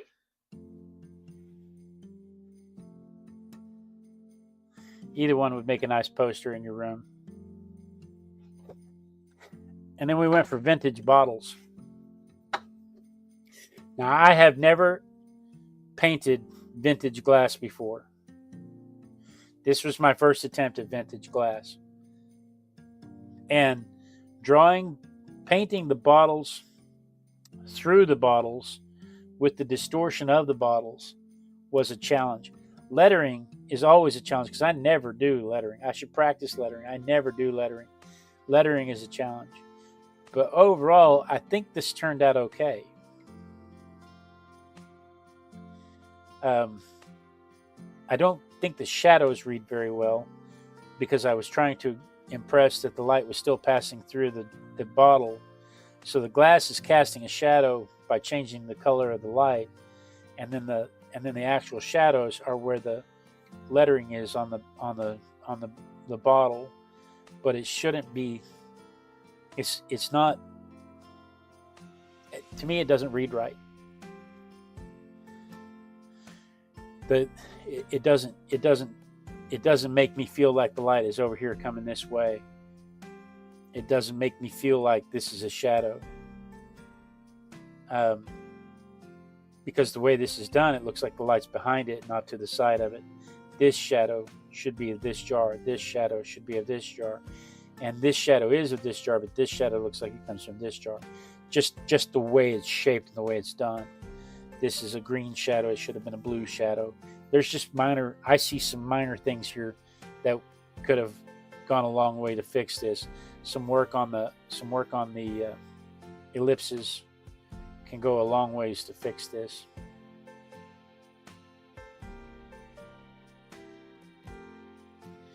But overall, I don't think it's a horrible job. If I were illustrating a storybook, you would know what it was. You'd be able to recognize what it was. Pamela says she thinks the shadows read correctly, except that the shadows don't seem to cast the same direction. And that's what I mean. This shadow looks like it's coming from this bottle, and this shadow looks like it's coming from this bottle, when they should be coming this way. This light should be coming from over here. Because if it's coming from any other way, then you should see shadows of these bottles over here, and you don't. And if this is the shadow of this bottle, this should be blue, not green. If this is the shadow of this bottle, this shadow is probably right. It's this shadow throwing it off. And then the shading underneath the lettering kind of throws it off a little bit too. The lettering should have just been a grayer green or a darker green, not Payne's gray. But overall, I think it turned out okay. Like I said, if this were illustrating a book, you'd know what it was. Ivy says she thinks it's awesome for a first attempt. Thank you so much. And then I did this one, which nobody under 40 has any idea what that's about.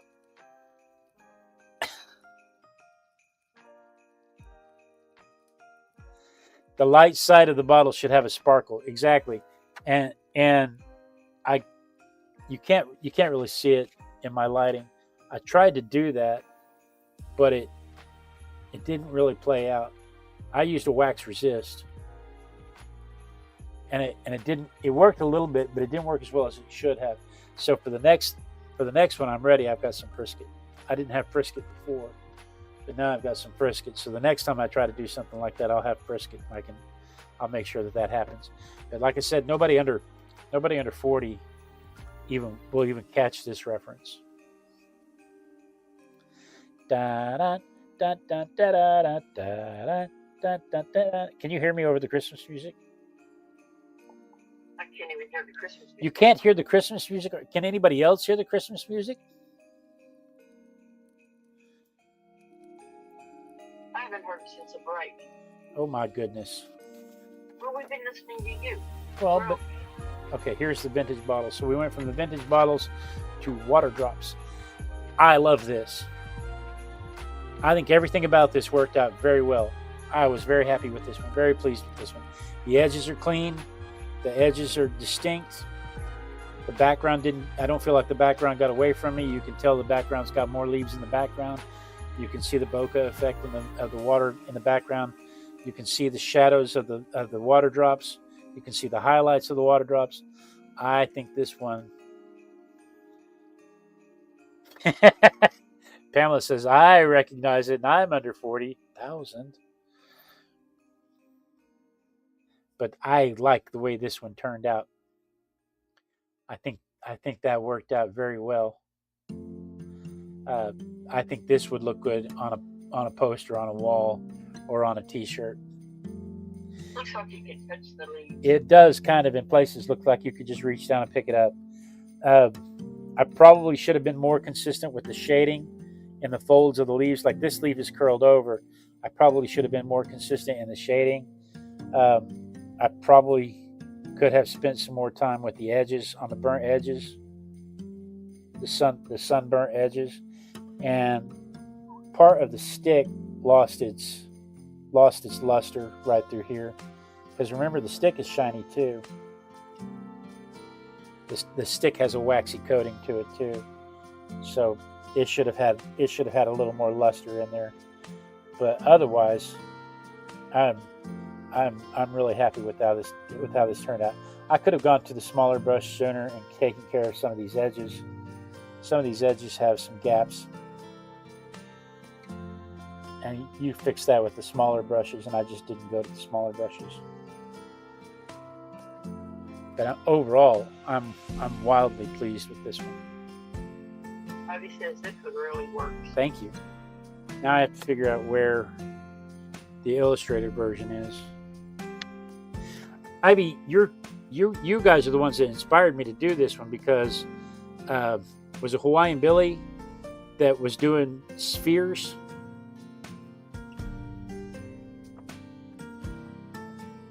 And the way you shade spheres and the way you shade bubbles and water drops are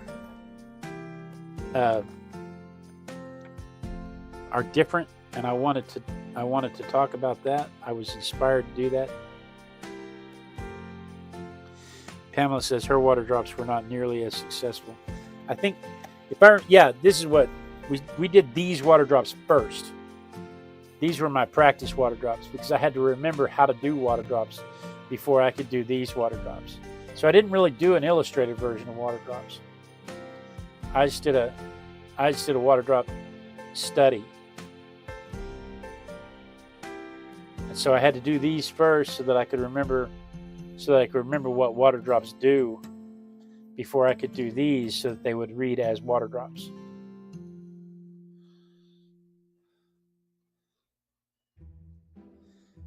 So yeah, Ivy did a lesson on spheres, and Hawaiian Hillbilly. The light just went on for him, and he took off with it and did a fantastic job. And I was watching his stuff, and I was like, oh, you know what? I haven't done. It inspired me to want to come back and do water drops. But yeah, my critique is that I lost the waxy texture of that stem, and I should have broken out the small brushes again. Art's meant to be viewed at 3 feet. It's not meant to be viewed close up. If you get up in there close up, you can see you can see that the background doesn't come all the way up to the leaf. But from 3 feet away, you can't really tell. It's not all that obvious. Ooh, and then we did a sloth.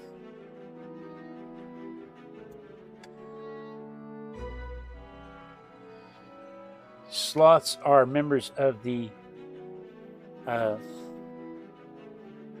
Xanarthra family, which means they have an extra bend in their spine.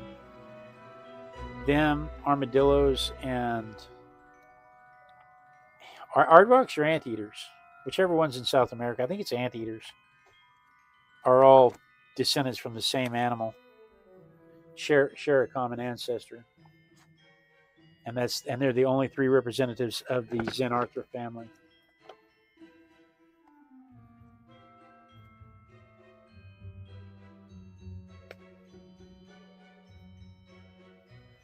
So that's the sloth. This particular sloth was a gift from Jamie Lynn several years ago. I had mentioned that the sloth was my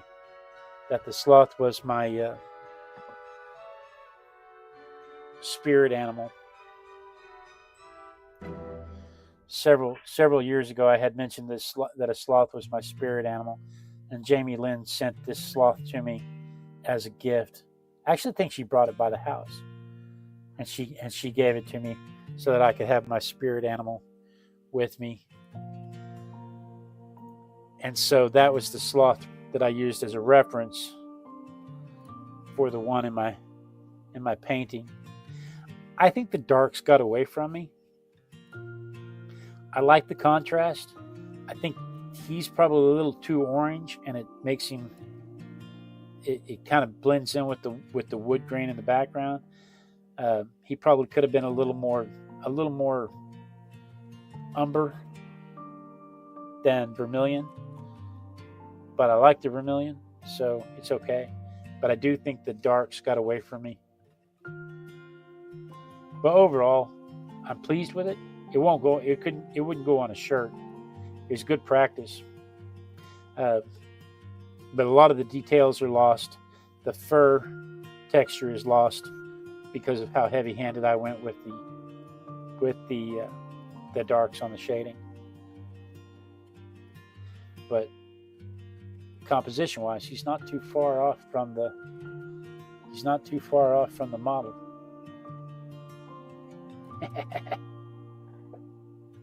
And then we had the illustrated version. And I had more fun with this. And I think I resolved the issue with the darks.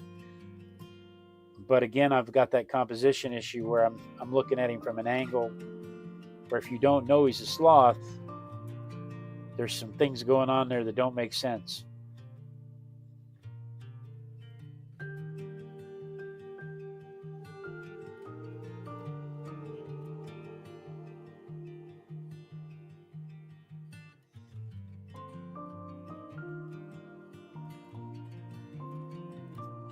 So that was that. I do like the background, though. I think the background probably should have been... I love this green, though. But it should have been more subtle. That would have made him pop off the page, and I wouldn't have felt like he needed so much dark on him. Then we have the ball of yarn.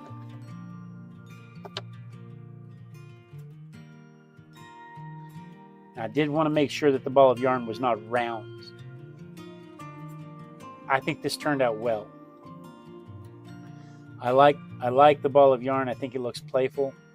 I should have spent some more time getting the edges, because this being flat across here, for instance, loses the effect of the yarn being wrapped around there. So instead of having a flat edge, it should have had bumps where the yarn goes around the edges. But otherwise, I think it turned out fairly well. I got carried away here with the highlights, but it has some lost edges. It has some found edges. My daughter just came in and snuck in and gave me a kiss on the back of my head. Oh, that's my wife. That's not my daughter. I'm so used to Mo coming out here and doing that. I didn't think about you doing it. Come here. Come. Oh, oh, you're on. Yeah, oh yeah. Oh yeah. Oh yeah.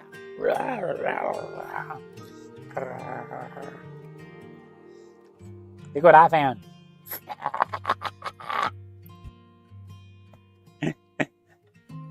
Thank you. Anyway, I like the way the yarn came out.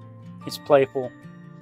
If I were going to do it again, I would make a point to, one, I would make the yellow brighter, and I would make sure that the edges pop off like they're supposed to, so that it doesn't look like half flat edges.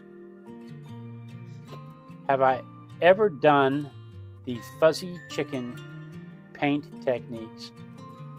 You know, Pamela, does this have anything to do with Ivy's mother's big rooster? I'm not sure. Let me see if I can find my yarn in the sketchbook. Oh, yeah.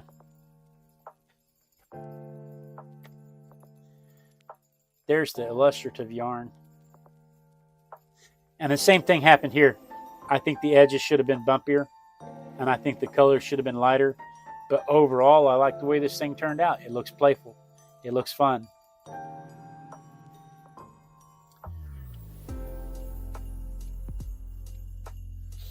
Pamela says, no, it doesn't have anything to do with Ivy's mother's chicken rooster.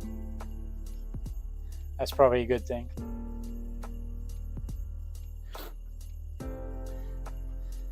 Can you tell us about the fuzzy chicken painting technique?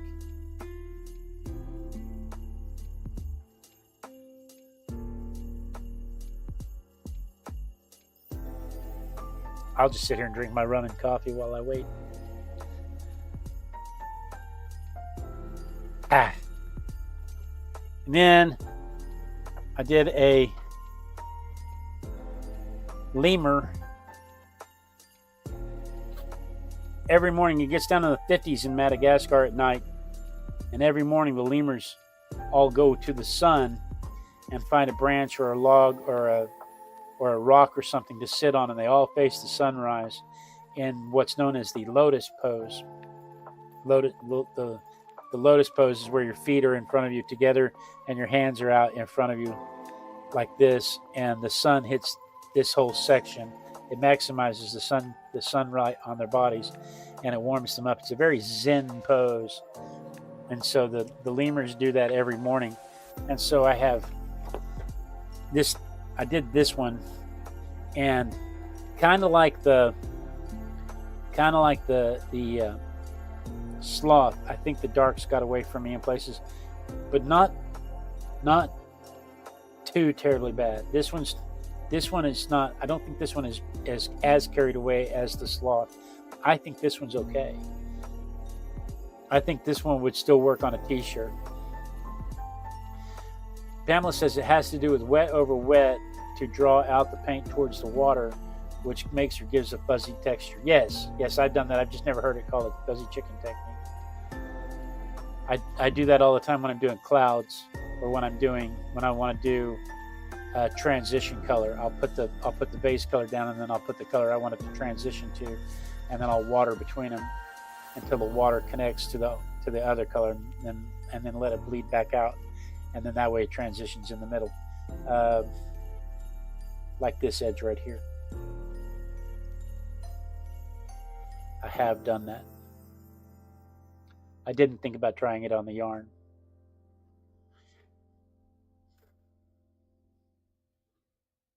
So I think the lemur's face is kind of lost too. You can't really tell. He's looking upwards. It kind of takes away from the lemurishness of his face. That could easily be a cat.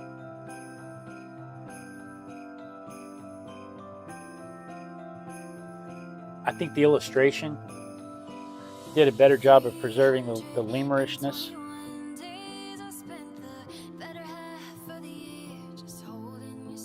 I really like the illustration. That just looks fun to me. I could absolutely see that on a t-shirt. or a coffee mug or stickers.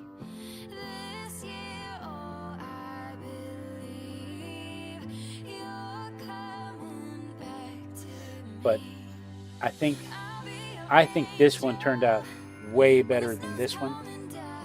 I think if I'm going to critique this, I'm going to go with the line work again. I think that line work should be cleaner. So going forward, what I feel like I need to focus on is I need to focus on controlling my lights and darks. I need to focus on my line work.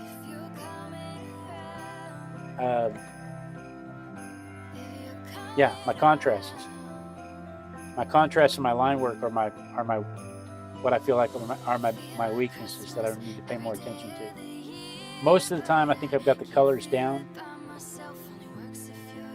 Most of the time, I think I did a pretty good job of capturing the color of the item. Yeah, slow down. That's the kicker. Slow down. Don't dive into the. Don't try to push through it as fast as I can. But I also, Pamela, in my defense,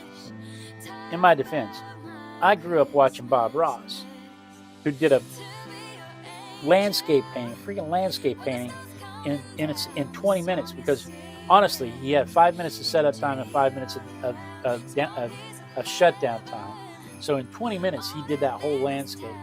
And he's like, we're going to put happy little trees. And we're going to put snow on the mountain. And you ever make a mistake? I've made mistakes before. We're going to make this mistake a third. You know? I grew up watching Bob Ross. I have his book. I can't think of his name.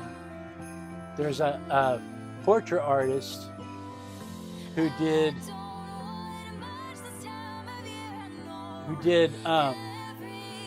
10-minute portraits, and he would do 2 portraits every episode on PBS. He would do 2 portraits per episode, and I bought his book. I don't see it though. And it was supposed to be a series of books, and as far as I can tell, he only ever made the first book, and he never came back to finish the series. Probably because he never sold very many copies of the first book. But that's what I grew up watching, was the instant gratification artists, the ones who could just go slap, slap, slap, slap, slap, slap, slap, blam, it's an art. You know, the guy on Johnny Carson that would run out there and the music would be pumping, and he'd run out there and he'd slap his hand on the canvas and the music would be pumping, and he'd run out there and he'd slap his hand on the canvas and the music would be pumping. And then in a little 5-minute segment, not a 2-minute segment because it's Johnny Carson, a little 2-minute segment, and he flipped the canvas over and it would be Jimi Hendrix, you know, and he did it in 2 minutes, just slapping the canvas as he ran by. That's the stuff I grew up with, and so when I draw and I paint, I feel like I have to keep that kind of pace. And you're right, I should slow down, enjoy the process more. Oil and water don't mix. What are we talking about? Oil and water? This is all watercolor. What? Okay, so again, going forward, looking over my last 6 months worth of work, I would say the things I want to focus on are line work, and I want to focus on my contrast. So I want to make sure that I'm not overburdening things with contrast or neglecting contrast when it needs it. So I'll focus more on those things going forward. Any other suggestions? Slow down, enjoy the process.